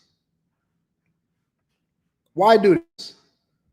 You don't have to do this. You know that, right? You can be your own person. You can choose not to get your car impounded. Yeah, it was just wild. Wild enough to startle Mary Wilson and her family out of a deep sleep. Definitely was so insanely loud. Like, there was no way you could have slept through it. Wilson says around 3 Sunday morning, she heard screeching tires outside of her hotel. It was just the car just spinning. Messed up the brick. That's supposed to be historical. Doing donuts. There were a few people hanging outside the window. Stained streets on Wisconsin Avenue and Water Street shows the aftermath. Less than a mile away on North 6th and Clybourne, another takeover happening just before midnight Saturday. Video shows a crowd surrounding the chaos while some pop fireworks. Now let me tell y'all something. I want to tell y'all something. This ain't nothing but Me Too copycats. And this is why you got to be careful, because they getting the same content on social media. Their algorithm is promoting it to them from what's happening in Oakland and Los Angeles and what's happening down in Miami. And so what you seeing happening in Milwaukee is a Me Too ass motherfucking culture. Come on, bro. Popping fireworks in the middle of and stopping traffic. Yeah, they copycats. They don't even have their own thought for themselves. You're not even your own person. They don't even have their own mind. They are biting and trying to be just like the people out there in Oakland and trying to be like, because like I'll give you an example. Over here in Detroit, we got a car culture. Our car culture is, I mean, naturally we're going to have a car culture because it's the Motor City. But we got more race culture. You know what I'm saying? They do their little drifting and spin outs, but it's not as big. It's more of a race culture. It's you meet up, you show off the cars or whatever, so on and so forth. And then another set of group of people, once they make their bets and stuff like that, they go over to a certain spot or they go to certain hidden spots and then they race. All of the fireworks, this is the same thing that they do over in Oakland and Los Angeles in front of Crypto Arena. And so they trying to be like them. Come on, man. This is so corny, bro. This is so corny. This ain't even y'all. This ain't even you. You trying to be like everybody else. Come on, man. Y'all so trash. Y'all so Me Too. But again, this is one of the problems with culture, is that everybody want to be like everybody else. And so everybody start to do the same thing that they doing over there. And now because they wasn't able to squash it in Los Angeles and make examples out of people in Oakland, you see it happen and proliferate in New Jersey and Milwaukee and all of this other type of stuff, bro. Y'all some wannabes. To the sky. If you think that was the end, you'd be wrong. Just ask Gail. And you know what? Because I see the Chargers and the Challengers, or not the Challengers, the Chargers. I see the Chargers out there. That's they cars. Y'all putting your own cars on the line. In California, they steal their cars and they set them on fire, and then they do the fireworks and they tear them up and all of this stuff, right? Y'all using y'all real cars. That's they cars. That's not even the Stolies. To the sky. If you think that was the end, you'd be wrong. Just ask Gail Gaylord. That was really bad last night. She's lived near 17th and Walnut for more than 40 years. I've never seen anything like this in my life. She's talking about this. More social media video shows another street takeover, this one surrounding a ring of fire. I don't like it because I'm very scared and I'm an older person. Earlier this summer, Mayor Cavalier Johnson announced support for an ordinance that would fine takeover spectators.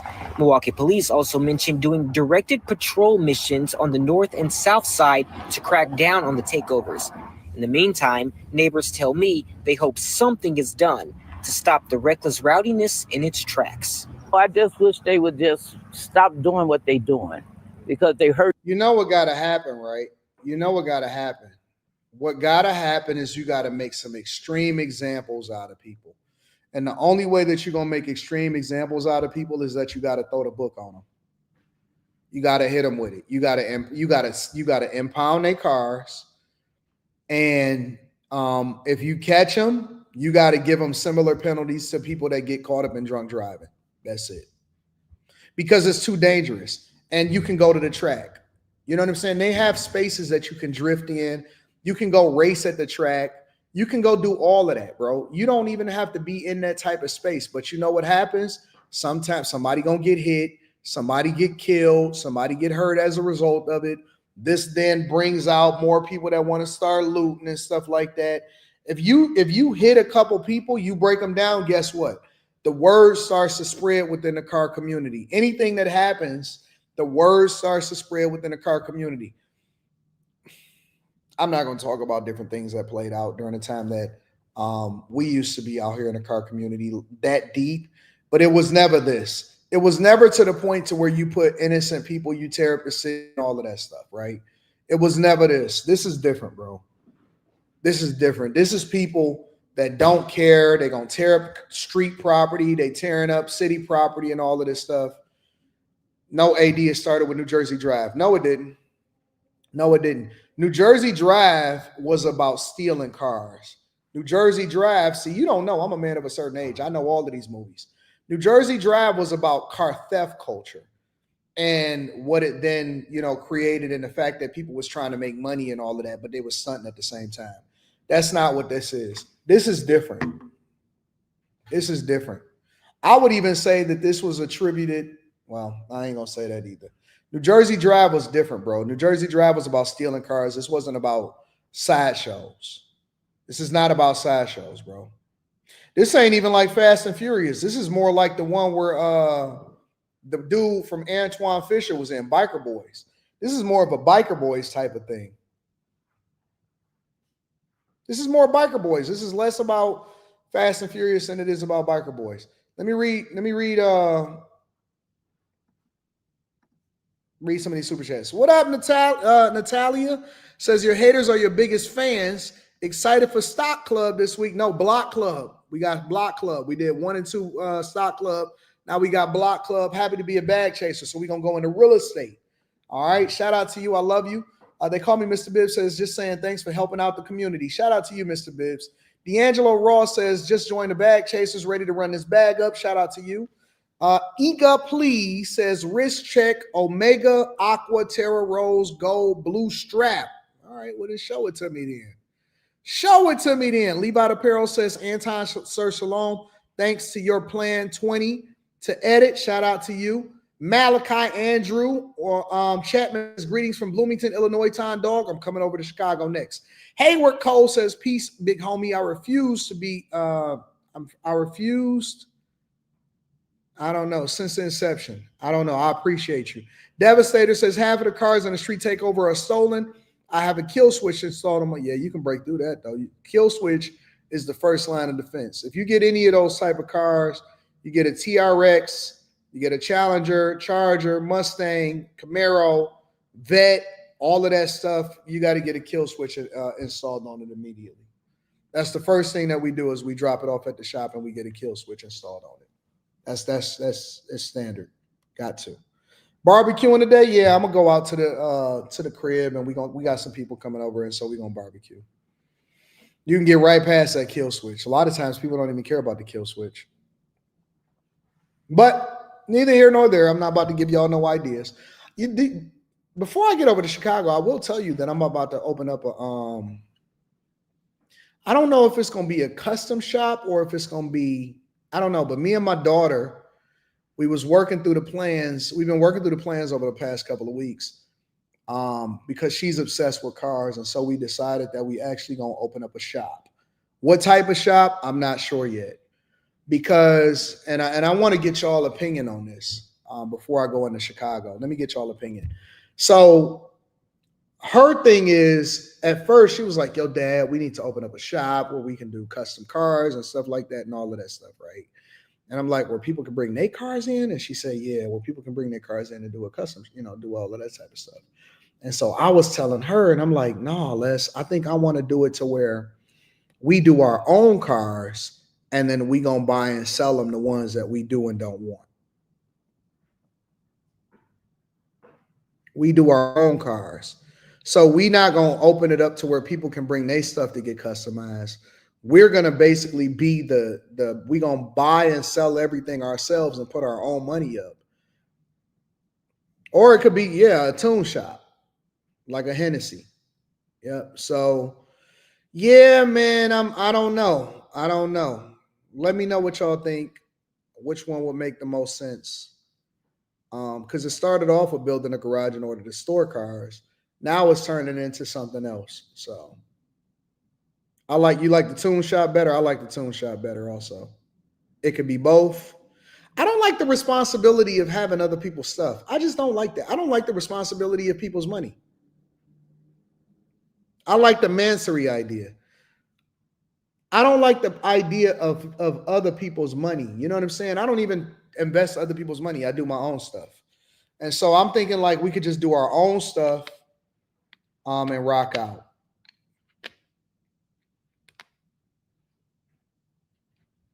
I don't want nobody bringing their car to me. Hey, man, can you do this or whatever? No, I don't want to do that.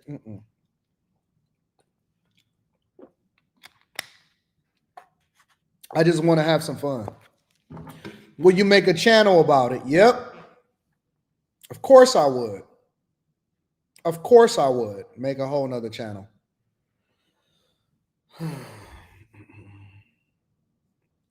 He customizes everyone's Porsches by hand. I don't want to customize everybody's Porsches.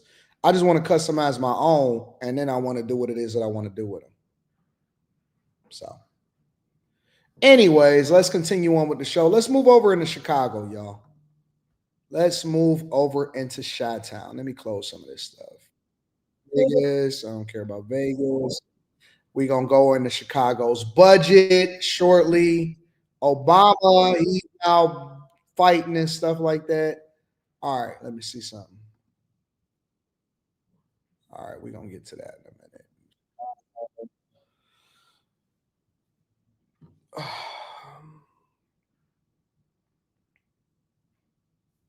All right, let's start here.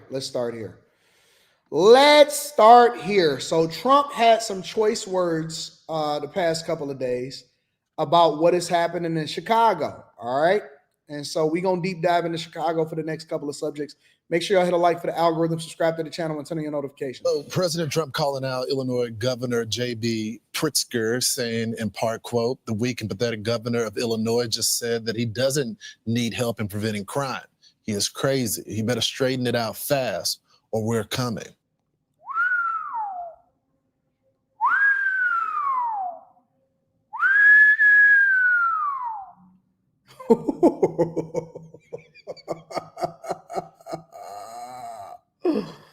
Oh, yo, you can't be more. You know, the only reason why Chicago is starting to try to get their stuff together is because they got pressure from the federal government.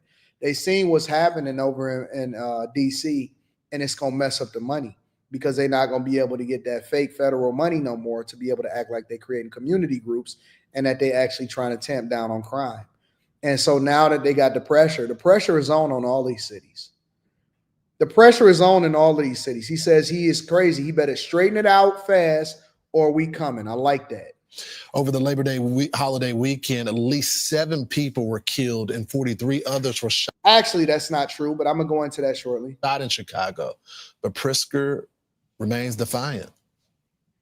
National Guard troops Any kind of troops on the streets of an American city don't belong unless there is an insurrection, unless there is truly an emergency. There is not. It's clear that in secret they're planning this.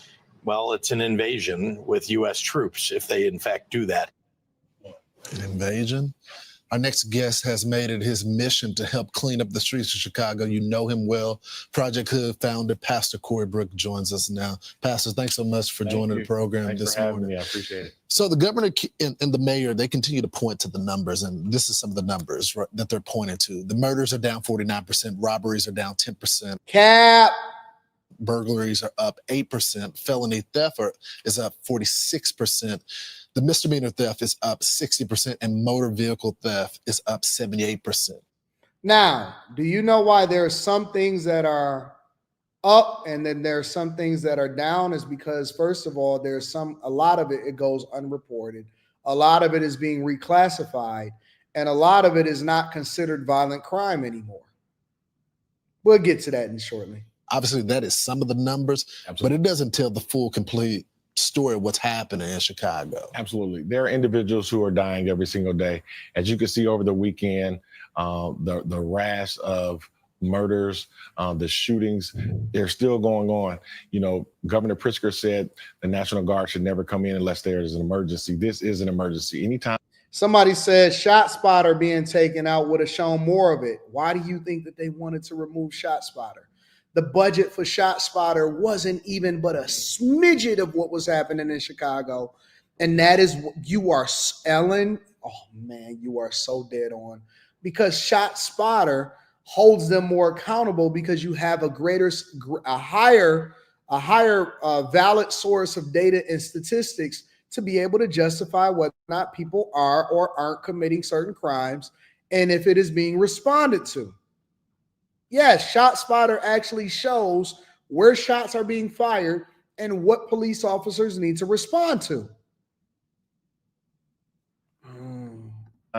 We're continuing to lose lives on the south sides and west sides of Chicago. To those of us who live in the community, we deem that as an emergency. You know, Pastor, I remember there was a movie done called Chirac that talked about the amount of folks that were dying in Chicago was more than on the ground in Iraq. And it just seems like these officials, they keep saying, oh, you're going to make this a war zone. It is a war zone already. It's been a war zone for years. And for them to try to make people believe that Chicago is a safe place and that you can live in these parts of the neighborhood where we live and be okay, that's an outright lie. I do believe that organizations like Project Hood, we've done a great job, and other organizations like Metropolitan Family Services have. Yeah, we got it. So let me give you all the real numbers of what's happening over in Chicago, okay? I want y'all to really understand what is going on inside of this city. Several people were shot overnight during a gathering near a park in the city's Oakland neighborhood.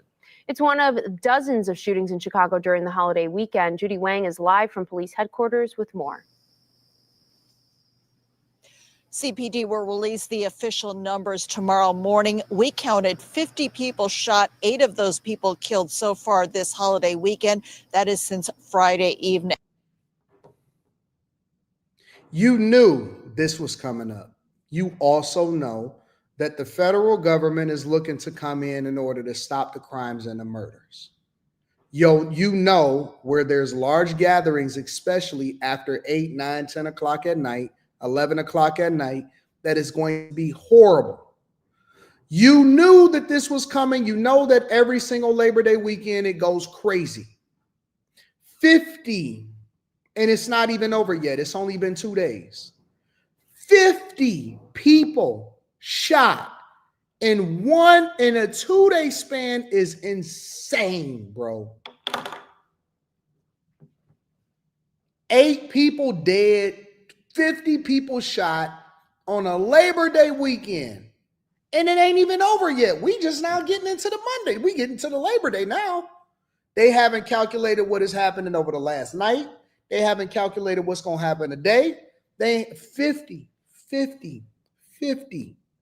Since Fox News actually did that report, it's actually been hot. Another person died and more people have been shot. They don't need help, though. How many of these people actually would have lived and survived and not been shot in the first place had we actually had the Trump administration give them the assistance that they need voluntarily or involuntarily? 50, bro.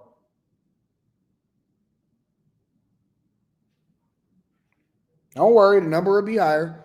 We'll talk about it tomorrow. How can y'all live with this mayor? How can y'all live with people that's actually against y'all like this, bro? I seen Al Sharpton marching over some dumb shit over the weekend. I seen Al Sharpton.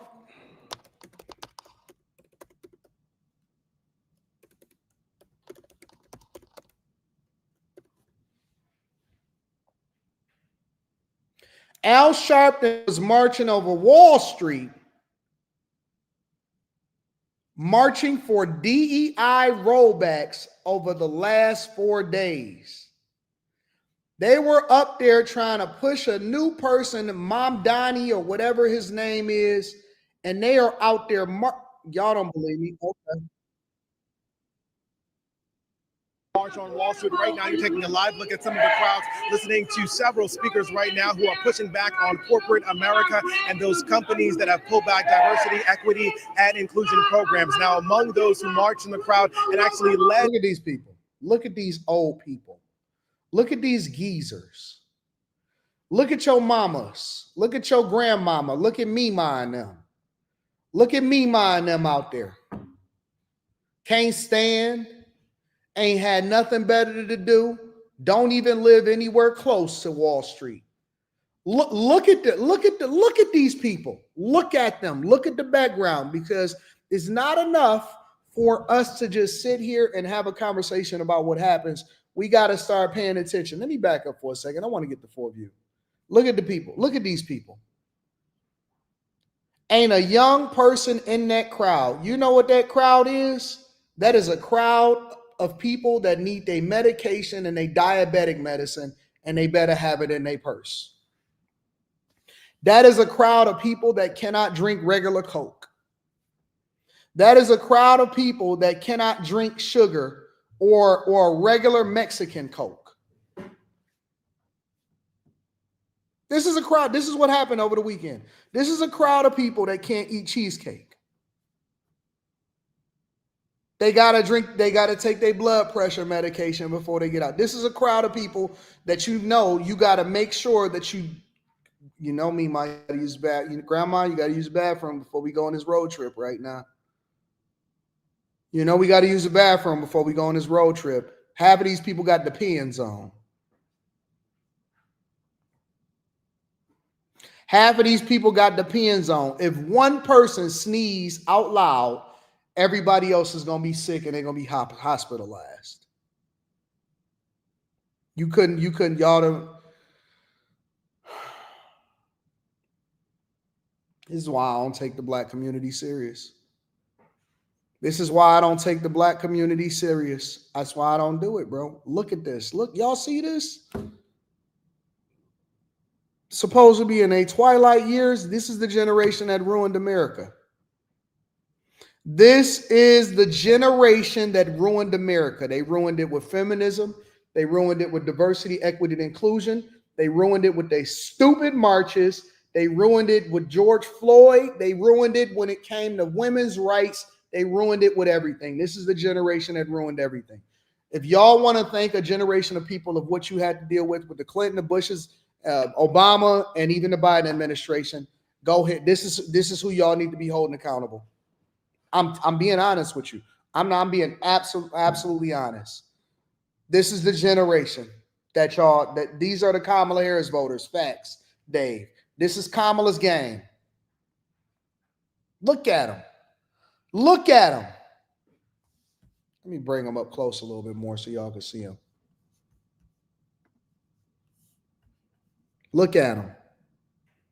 Masks, blackness, hair. Oh, we found the white apologist in the blue teal shirt right here. We found the white apologist.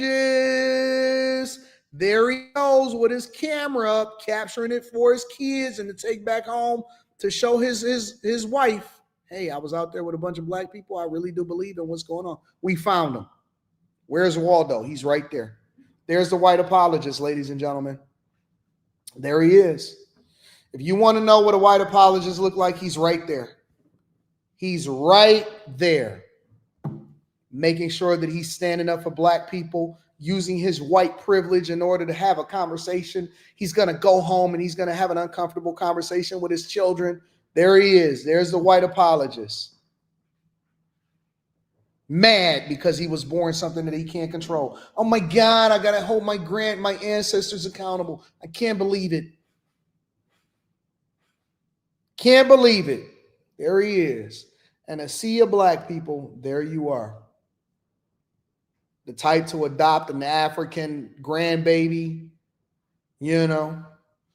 If he ever steps out, if his wife dies, he's going to make sure that he gets a black wife that's 20 years old to be able to take advantage of his pension, and she's going to be as dark as the night.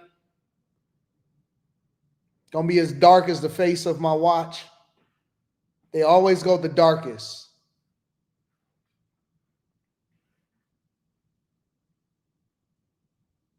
I'm just telling y'all the truth, bro. I know that y'all don't like to hear this stuff, but I got to be honest with you. This is what Sharpe was doing over the weekend, right? This is what he was doing over the weekend. Look what they was doing. Even some teams who say it was so important for them to show up. Got the blackity blacks out there. Mobilized for a day Got of the action. women on canes. Got the big backs out there. And for their voice to be heard as they say DEI is under attack. Many say they are outraged by the action taken by the president on his first day in office, uprooting DEI and its programs planted in the 1960s legislative movement requiring. Look at Al Sharpton. Look at Al Sharpton. Look at Al Bighead out there. Look at Captain Bobblehead out there with a marching sign. What good is this going to do you guys? What are y'all wasting y'all time right now for? Look at Captain Bobblehead in the front. Let my people go, because I don't like this Trump administration, and they just continue to be out here outraging the people to make sure that they are messing up our diversity, equity, and inclusion when it comes to the people's rights. And I don't like it. I don't like it from Target. I don't like it from the Trump administration. I don't like the fact that they keep on laying people off from USA jobs.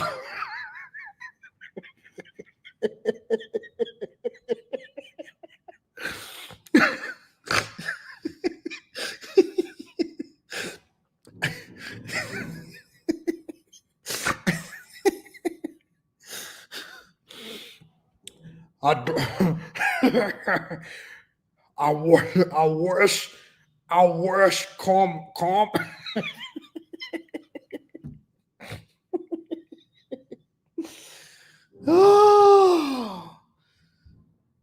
Oh my God.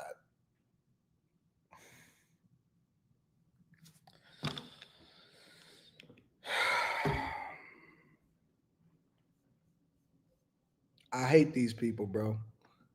I can't stand these people, man. I don't understand why they out here. Meanwhile, over in Chicago, at least 3 of the weekend incidents were those with multiple victims, including this morning's shooting, which happened in a South Side park. That shooting occurred in Ellis Park just after 1 this morning, just steps from the University of Chicago Charter School. Police were in that area responding to a disturbance when they heard gunfire. They found 5 people shot near 36 and Cottage Grove. The victims included a 17-year-old boy who was in critical condition at the University of Chicago Hospital. Detectives are questioning someone in connection with the shooting. Police found 4 guns at the scene. Social media posts indicate a reunion party was taking place in the park. 7 people were shot about a mile away near 35th and State late Saturday. Police say a car with several people in it pulled up to a crowd. At least one person in that car opened fire. The victims were men and women, reported to be in good condition. CPD is also looking for suspects in a Humboldt Park shooting that wounded 4 people Sunday morning. This was also a drive-by incident with the shooters firing on a crowd that was outside from 2 cars at Haddon and California. Crime scene techs found nearly 70 shell casings.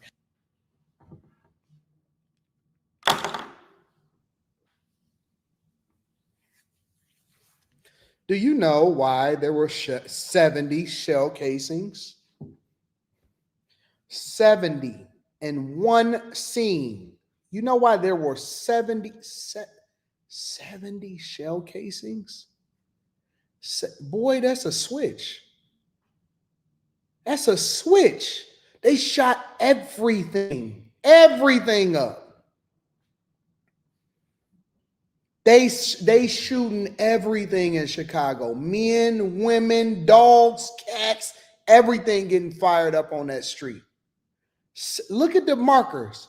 They didn't even have enough markers, and they had to start covering the markers with pieces of paper with tape on it in order to be able to write out the number of shell casings that's out there. That's how bad it is.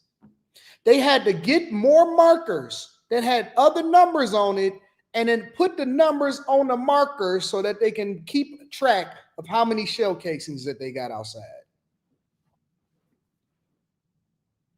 Oh, but it's safe. We don't need you. Listen. The people is fine. The people are fine. They don't need help in Chicago. Nobody needs help in Chicago. The people are fine. Nobody needs help, guys. Over 50 people shot beginning of the weekend. 8 people are dead.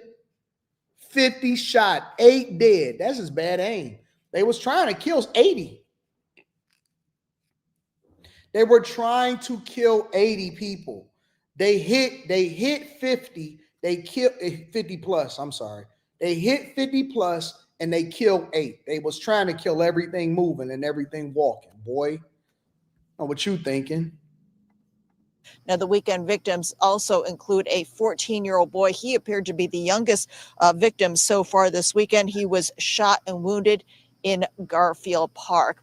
Now, according to our count, the numbers we have so far may have surpassed last year's total for Labor Day weekend. Last Labor Day weekend, a total of 31 people were shot. The news is starting to do their own calculations at this point. They're not even trusting in the city's calculations no more. They said, listen, according to our own calculations, more than 50 people done been shot. More than 8 people done been killed. It's worse than last year, and we still got a day and a half to go. More than last year, and we still got a day and a half to go, bro. This is sad. This is very, very sad, y'all. But that's not the only thing, all right? So I want to make sure that y'all understand that Chicago was not only facing a crime problem. Chicago was also facing what we like to call money issues. When the money is tight, everybody started to get upset. You know, the one thing that I've learned about people, right? The one thing that I've learned about people is when your money is messed up, nobody is happy. And that's why I tell people all the time, I say, yo, you can't mess up the money. You cannot mess up the money. You can say a lot of things. You can go back and forth. You can get into it with everybody. We can fix all issues, but when the money is messed up, this is what is recently announced over the weekend. Brandon Johnson actually revealed what Chicago's 2026 budget is. Now, we know that there are $1 billion in the hole this year. We know that the schools are $734 million in the hole this year also. And so that's separate, right? That's separate. Now, the projected budget was released from Chicago, and this is what Mayor Johnson had to say. $146 million. That is the year-end budget deficit for the city of Chicago. But it is nothing compared to the projected Now, wait. I want y'all to stop there. 146 million. So they had a $1 billion budget deficit. They wanted to close, and this is where we got to get into economics, all right? Now I got to start talking about the money. They had a $1 billion budget deficit. They wanted to $1 billion plus, $942 million. I told you that it was going to exceed $1 billion, right? They said that it was a $942 billion budget deficit for this year. What often happens is that they actually under project what the budget is going to be, because you got to remember, when they are saying, okay, well, we got a $942 million budget deficit this year. This was 2025. They projected that in 2024, going into 2025. I said, you know what? They're underrepresenting exactly what it's going to take.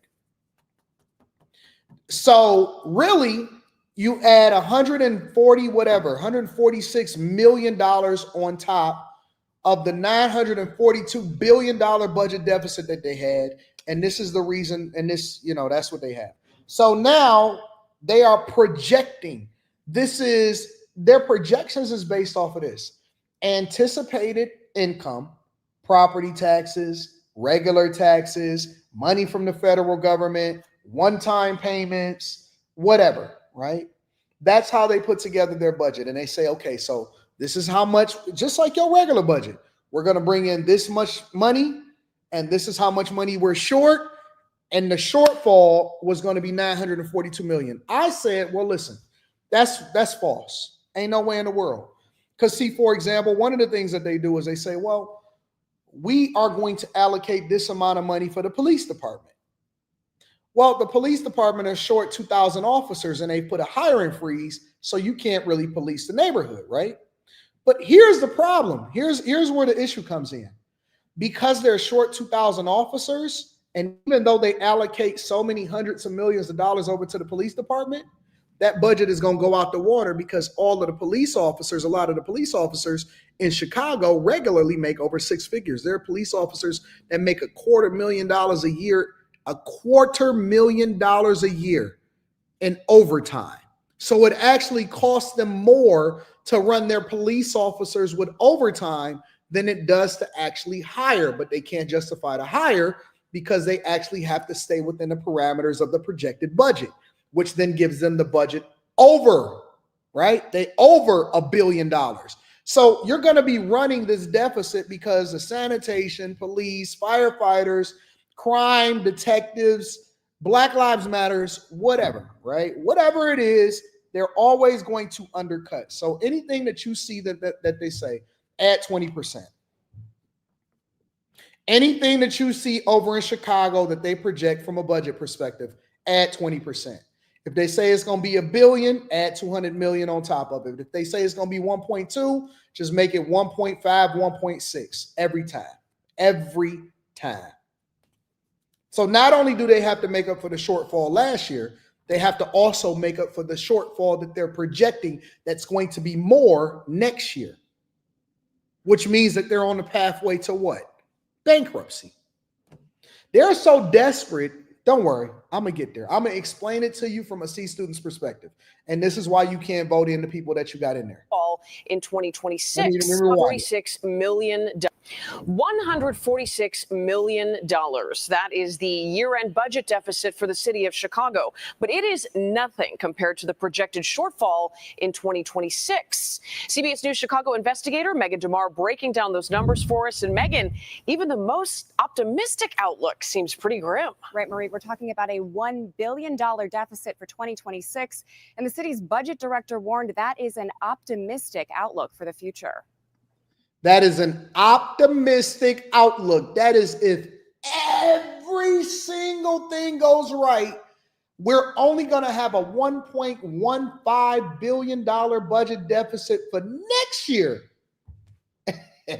Now y'all see why they're begging Trump for money? Hey, just send us the money. Don't send us the National Guard, guys. Have we eaten our vegetables before we're asking for the taxpayers at all levels and other units of government to give us dessert. It's a fair question from Civic Federation President Joe Ferguson, who says this year's $146 million deficit is actually better than the original projections. He says it's this number, $1.149 billion, that should raise alarms. That tells us that number is real. And that is a very big number. It's about as big a number as the city has had to deal with. Tariff prices are assumed to limit consumer spending. During a virtual briefing on the forecast, the city's budget director and Mayor Brandon Johnson pointed to a couple of reasons for the ballooning deficit, including lower than expected tax revenue.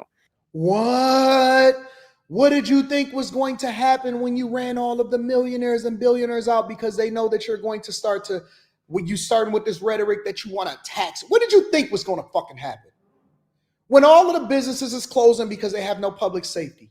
When the people is deciding to leave because they know that they can go to greener pastures and they don't have to pay these crazy property taxes and income taxes in Chicago.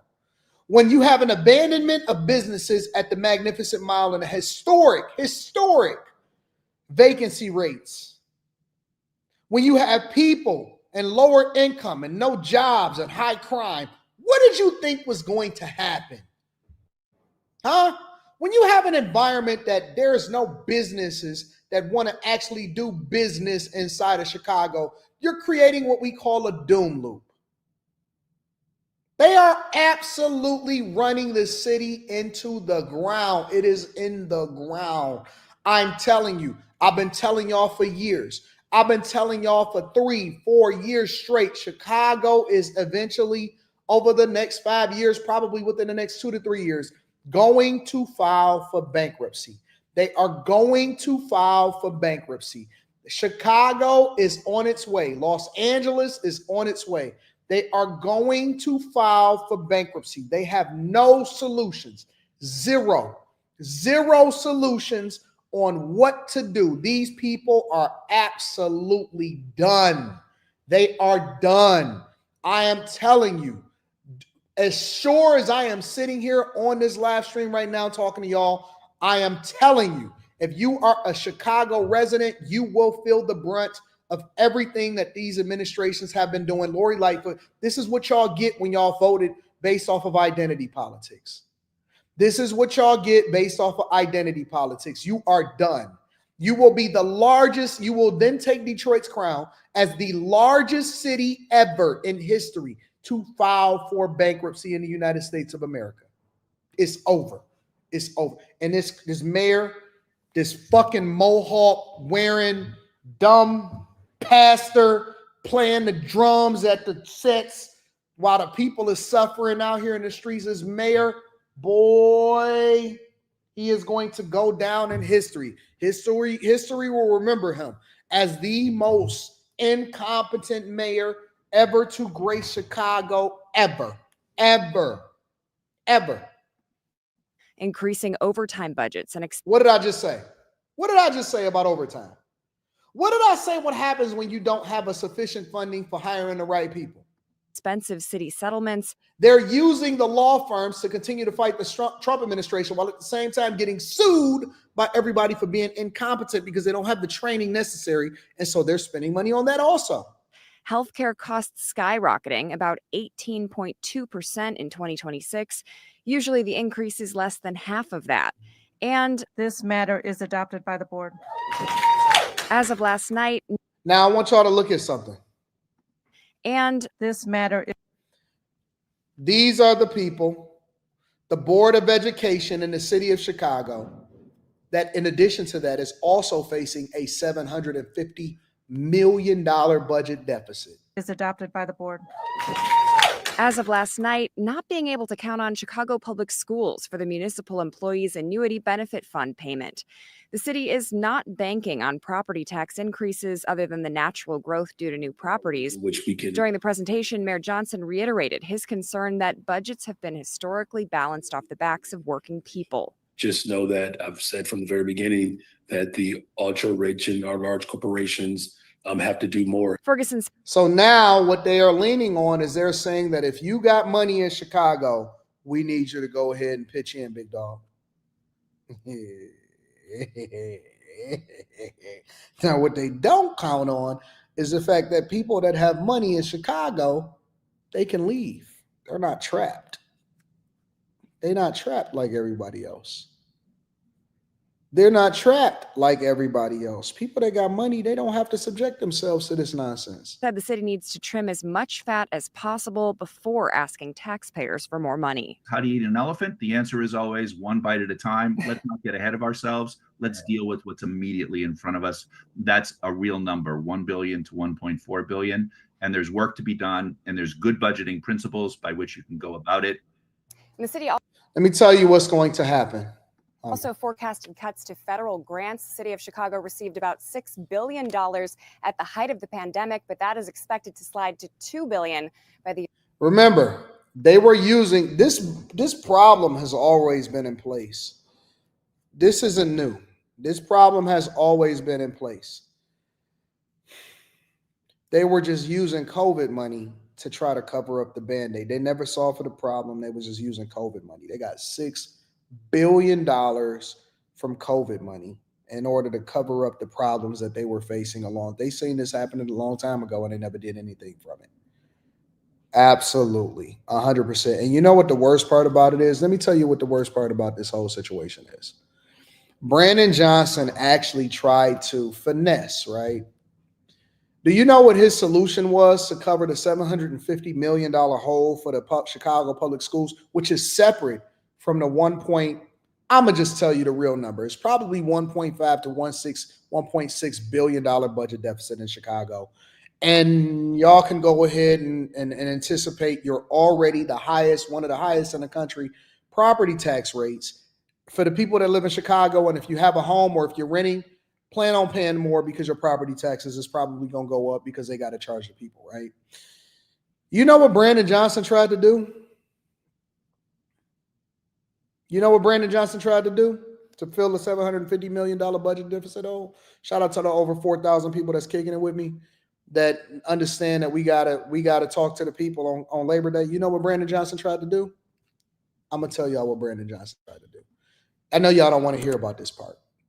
It's the dumbest thing that you could possibly do. Can anybody guess? Let's play trivia. Can anybody guess what Brandon Johnson tried to do in order to cover the $750 million hole that Chicago Public Schools is in?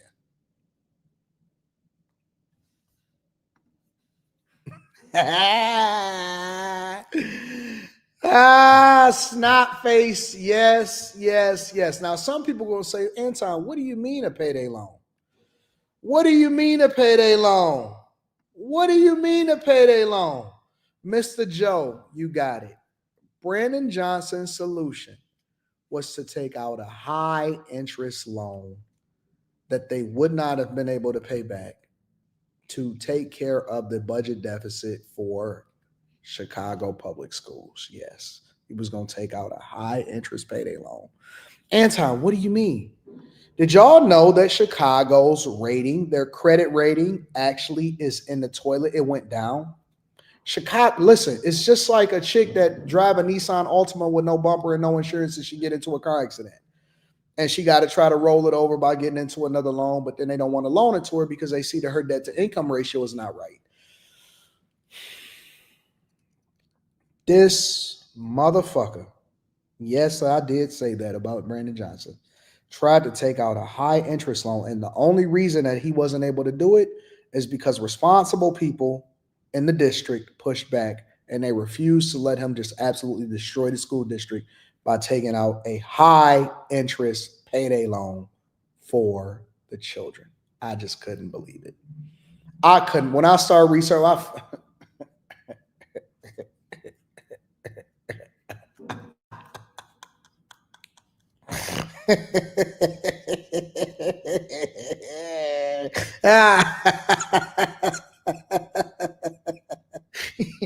you know, it's so funny.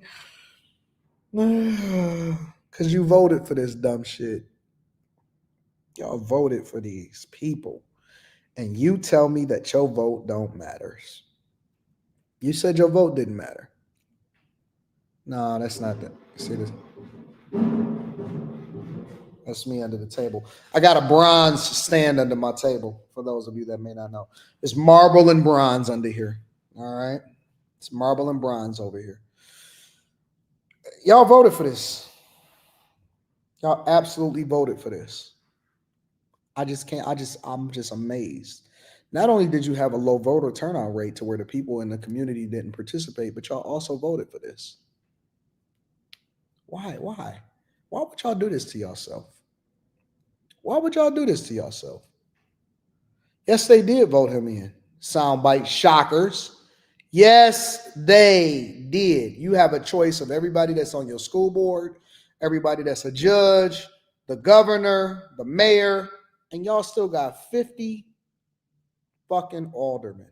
Y'all got 50 aldermen in Chicago.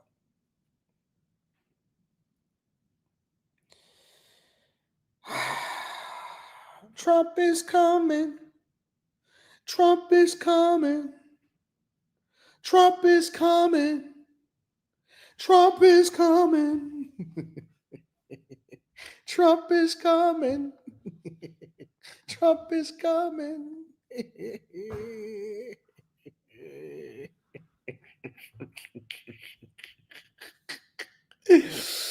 Trump is coming.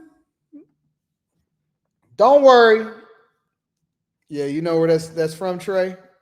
Yeah. Trump is coming. Don't worry. Don't worry, babies. It's going to be all over soon.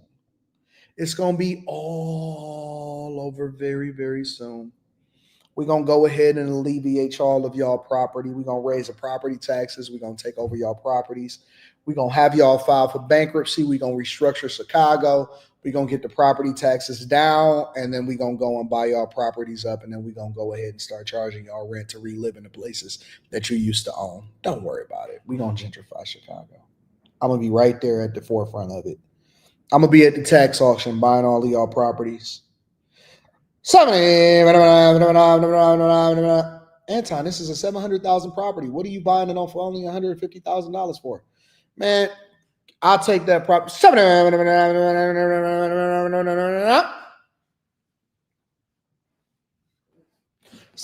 35, 25, 35, 45, 65, 65, 75, 77, 85, 95, 45, 72, 33, 33, 33, 33. We're going once, going twice. Sold to Anton Daniels for cash. And you paid 27 years of mortgage payments and lost it in the 28th year.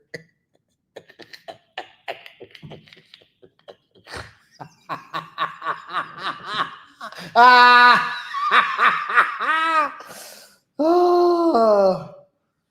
25, 35, 45, 50, 150 sold to the Detroit brother buying up Chicago. Yes. Don't worry, we're gonna come in and we're gonna fix your neighborhoods for y'all.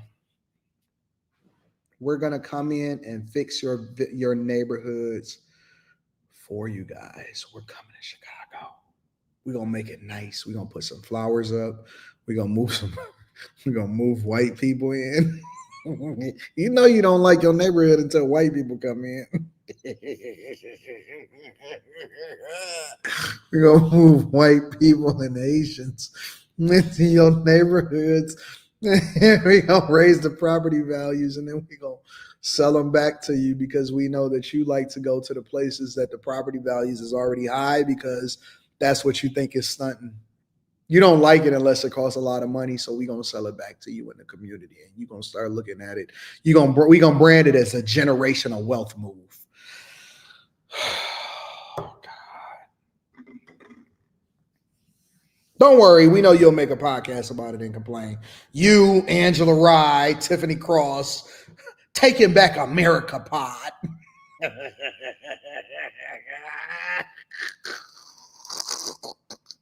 And then it's gonna be hosted by Charlemagne. Yeah, with Amanda Seals as a special guest. Oh, I shouldn't have had this much fun. Oh man. We're gonna come in and we're gonna fix it. It's not gonna be a history of y'all. Oh man, that is so exciting. It is so exciting. Should we still talk about Chicago? 5 people shot overnight. Nah, we covered that. Obama, nah. Al Sharpton, nah. Let's talk about AI.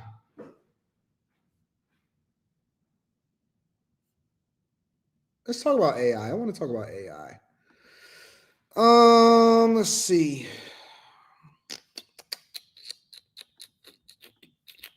The chip on its shoulder, sending shares of the AI chip king as low as $176. But right now, the stock is creeping its way back, and a few minutes ago actually came within striking distance of turning positive. Right now, it's down about 0.75% to $180. This after the company posted a beat on both the top and bottom line, missed slightly on key data center revenue. That number came in at $41.1 billion, just short of the $41.3 billion estimate. But that is still. I'm not going to talk about the stock because we talked about this in Stock Club. So if y'all are part of the Patreon, go back and watch part 1 and part 2 of the last live streams that we did last week. We did them both last week, and then we got Block Club coming up on Wednesday. So that's going to be absolutely fun. I'm recording some content that I'll be able to show y'all the updates or the latest builds and what I bought and why I bought them and what the strategies is and how y'all can make money for real, make money in real estate, not do the same stuff that they've been trying to teach y'all. You know, DJ Envy and Caesar hacking, NJ, none of that other bullshit. We're going to talk about AI right now. A staggering year-over-year surge of 56%. Overall revenue in Q2 came in at a record $46.7 billion. That is also up 56% from a year ago. Q3 revenue guidance coming in at 56% at a record $46.7 billion. That is also up 56% from. Oh my God. I'm not going to say nothing. Let's continue. A year ago. Q3 revenue guidance coming in at $54 billion. Keep in mind that outlook includes 0 sales to China of NVIDIA's H20 chips. NVIDIA's founder and CEO Jensen Huang is kind of in the hot seat, balancing the need. They is print money over there at NVIDIA. And they are printing money, literally printing money over there.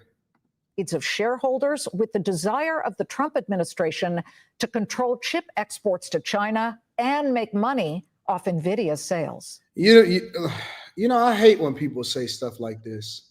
Dude, that's free info. Don't need to join a paid group to learn fundamental analysis. That's not what we talk about inside a Stock Club. It's fundamental analysis. It's not just, don't worry about it. You wouldn't know unless you was actually there. But it's okay. It's okay. Let's continue. The leader of America's first $4 trillion company is ready to talk about it. Jensen, thanks so much for joining us. Hi, Liz. Great to see you. Good to see you, too. Listen, at $46.7 billion, you broke your sales record, and you expect to do it again, right, in the third quarter? Your sales guidance, $54 billion, is above Wall Street estimates. I need to know right off the bat, what customer demand are you seeing right now that gives you that confidence? We are at the beginning of the AI revolution. Look at this. Somebody says something about him looking gay. What did it says? He's not my second. This guy, John Keating, of course, it's always going to be somebody with no profile picture, says, this guy looks gay. Talking about the NVIDIA CEO. Bro, what the fuck is you talking about? We talking about money, man. We're talking about AI. We're talking about the future of investing. We're talking about how your jobs is going to be impacted. You focus on whether or not he's gay. What are we talking about? Like, listen, when we start talking about the money and we start breaking down stuff and we start getting into certain things, we got to start, like, you got to separate the funny stuff, and it's a time to play, it's a time for entertainment, and it's a time to have serious conversation. You start talking about money, you got to start having serious conversation. And the last year, extraordinary progress was made in AI. AI can now reason, basically think. do research, use tools, solve problems. That's the reason why ChatGPT has become so good. Because you ask it a question and it goes off and thinks about it, does research, does things for you. It's incredible. And so we're seeing AI going into every industry, from, of course, the clouds, the enterprises, industrial with robotics and automation, and of course, self-driving cars. Just everywhere we're seeing AI adoption really, really growing fast. Now, at the core of our business, we launched the second generation of the revolutionary Blackwell architecture. It's the first of its kind type of AI supercomputer. This is the second generation of Blackwell. We call Blackwell Ultra. The code name is GB300. Everybody calls it that. And we ramped $10 billion worth of GB300 in the first quarter. And next quarter, we're going to ramp really, really hard. So we've got a lot of build out to go. Yeah, it sounds like the fire is really hot. I mean, your second quarter earnings, though, did show, and everybody's talking about this, so we got to bring it up, 0 H20 chip sales to China. Even though earlier this month, President Trump reversed that ban on those sales in exchange for a 15% cut of your China revenues. And then the forecast for this quarter assumes, again, 0 H20 chip sales to China. Are you guys just being conservative, or have you seen orders from China come to a halt? We haven't seen orders yet, but we're hoping for orders. H20 is really a fantastic product still. The price performance, its cost efficiency, and its ability to generate AI tokens is really terrific. I think that he is anticipating sales, but usually what these companies do is they try to project conservatively so that they'll always have a market beat. If they actually reveal their hand and say, okay, well, no, we actually are anticipating sales to China, which would actually blow it out the water, analysts would then raise their expectations and you wouldn't see as much of an explosion in the stock price. But it's almost like, minimal expectations, over delivery.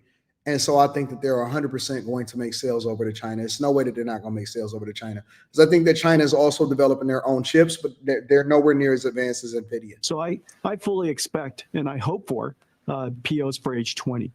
America being able to have the world build AI and build software on the American tech stack helps America win. And President Trump understands this. And I'm very grateful that he approved the licenses of NVIDIA H20s for Chinese customers that are not on the entities list.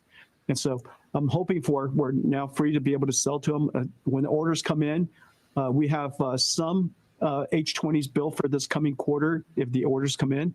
And so whatever comes in as a bonus on top of our guidance. And our guidance, as you know, is already quite significant. And when those chip orders do eventually come in, quite frankly, I'm surprised you say that you haven't gotten any orders yet. But when they do come in, what kind of numbers, what kind of revenue do you foresee for that?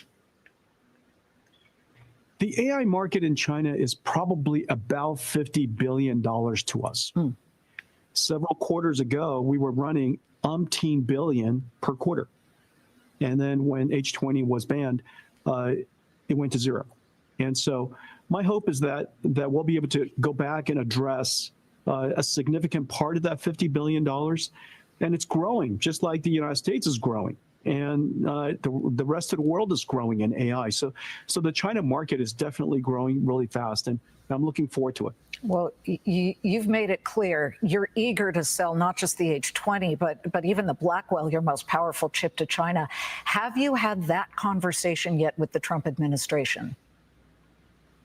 I've started to have the conversation with them. I think that the conversation will take a while, but President Trump understands that having the world build AI on American tech stack helps America win the AI race. And he wants American technology all over the world so that the whole world is built on the American standard, like the US dollar is, the global standard. And so I'm very optimistic about it. I don't know the time frame for it, and we'll continue the discussion with him. Let's say he says okay, but demands the same as he's demanded for the H20, and that's a cut of those revenues. I mean, has this precedent been set and you'll be forced to say yes? I don't know that it's forced to say yes, but ultimately, it's in the best interest of the world, of our country, for us to be able to sell in China. have China's AI. B. Williams says, I heard the orders never stopped from China. I heard he's lying. I don't know what you heard, but I don't think that the orders ever stopped either. I think that there's always going to be a black market for chips, especially in the AI race. Because as he said in the beginning, this is only the beginning. Everything is going to go towards AI. Everything is going to be powered by AI. Either it's going to be replacing people and it's going to be increasingly in every single thing that you do, and or it's going to be assisting. So even if you got a regular job, and I know that he's going to get to this in this particular conversation, even if you got a regular job, it's going to be assisted by AI. I was talking to somebody over the weekend and they was doing some work and they said, man, I got ChatGPT and my job is pushing Copilot, because obviously y'all know that most jobs use a stack that's Microsoft based. So you got Outlook, you got Word, you got all of this stuff, and Copilot is a part of it. And so I was telling them, I said, yo, you do know that Copilot is basically based off of, and it's basically rebranded as Copilot, but it's really ChatGPT because Microsoft was one of the earliest investors in OpenAI.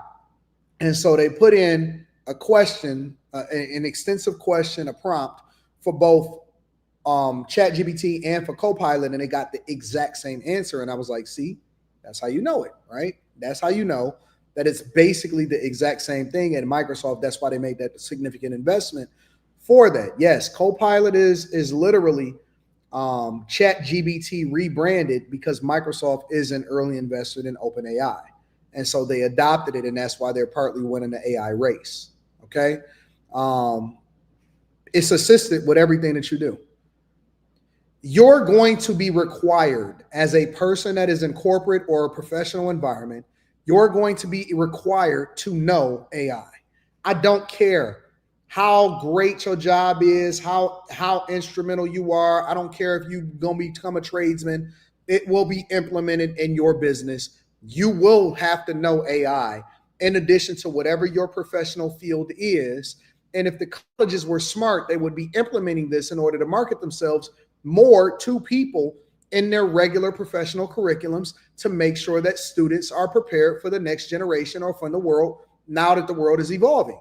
In everything you do, you will be prompted in AI. I was talking to your car over the weekend, texting back and forth, and he was showing me some of the examples of some of the stuff he had been doing. I will tell you that I write prompts all day, every day. I have structured now to where I can pull a prompt and modify it to be whatever it is that I want it to be based off of what I'm trying to generate, whether it be a new article or whether it be a presentation, whether it be an assistance and changing a picture that I want to look a certain way. I prompt all day long. Deacon, you're exactly right, Anton. Our firm has made us take mandatory AI courses throughout this year. You are going to be left behind if you do not know AI. Absolutely, 100%. It is integrated into your workspace to help you be more efficient. It is going to be integrated into every single thing that you do to help you be more efficient. And so if you are not in some shape, and I'm going to do, after Block Club, I'm going to do another AI live stream. I did an AI live stream about a month and a half ago or something like that. If you are not, and a lot of people, let me tell you how a lot of people are going to fall behind because they're not investing in themselves. They're waiting for something free. They're going to be just doing it as a hobby. They're going to look at AI as their therapist. They're not looking at it from a business perspective. They're looking at it from a perspective of how can they be entertained, right? Most people are not willing to have a subscription at anything. They don't invest. Nobody invests in themselves. People will try to justify why they shouldn't spend money on making sure that they learn something or whatever. And they're going to fall behind. Matter of fact, I'll tell you one thing. I think that most people are already behind. I think that most people have already fallen behind 100%. 100%. Absolutely. AI companies and AI researchers build AI on top of the American text pricing, country with extraordinary skills and extraordinary capabilities, and manufacturing, as you know, is their home court advantage. And so we do not ever underestimate them. And so the sooner we get back in there and compete for a share of that marketplace, the better. Listen, overall, you've got the kind of problem other companies are going to have, and that is demand far outweighing supply. Are you still there? I mean, we're hearing that for every one Blackwell chip, there are 10 different orders for them. Is that about right? And where are you in the supply balancing out with demand scenario?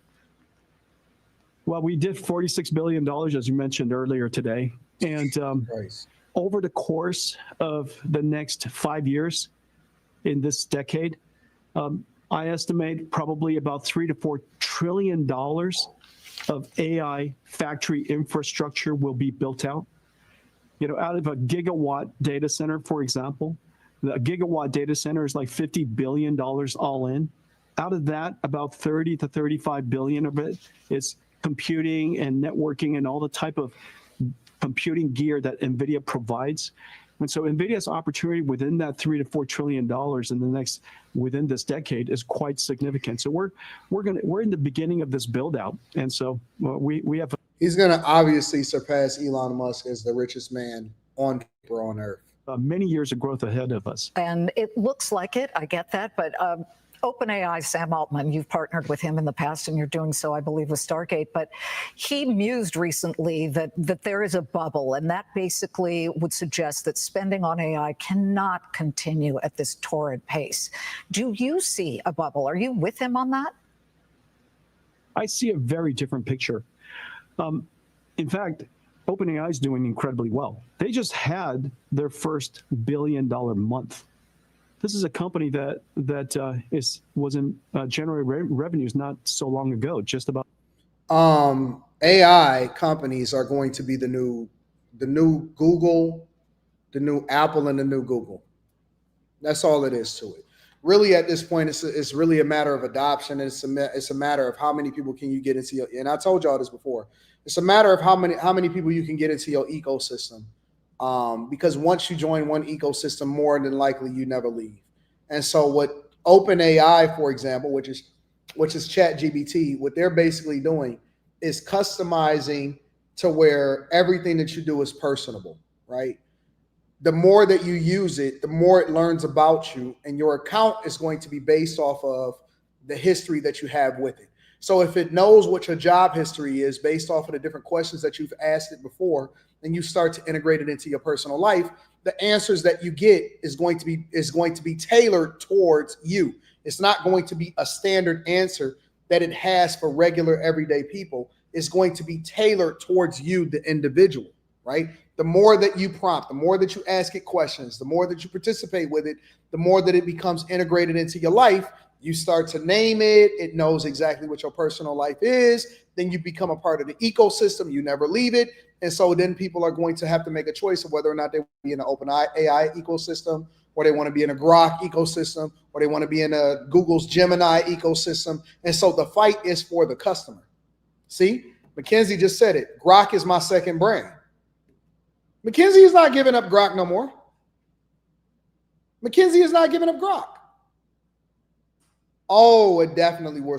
Well, it depends. It depends. It absolutely will. It will depend if he surpasses Elon. So Elon has a rocket company. Listen, bro, I don't really think you understand what the margins are. Don't worry about it, man. Don't worry. We'll get there. We'll get there. 18 months ago. And so it's extraordinary growth.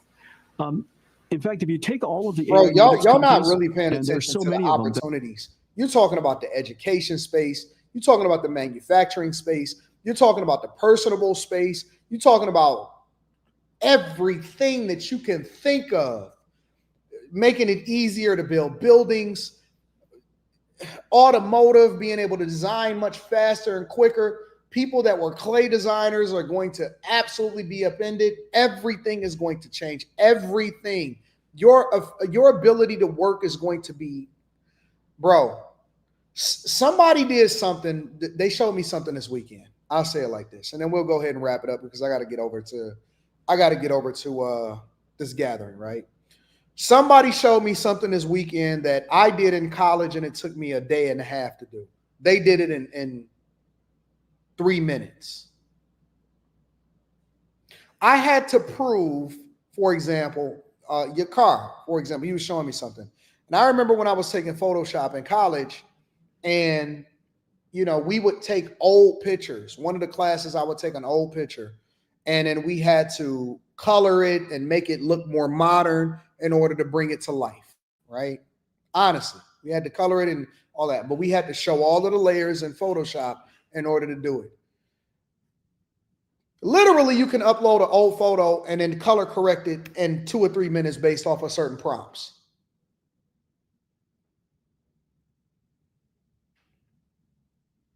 I'm telling you. Will it be the demise of us? Probably. But in the meantime, it doesn't mean that you shouldn't learn it because, you know, you're going to be the person that fall behind as a result of it.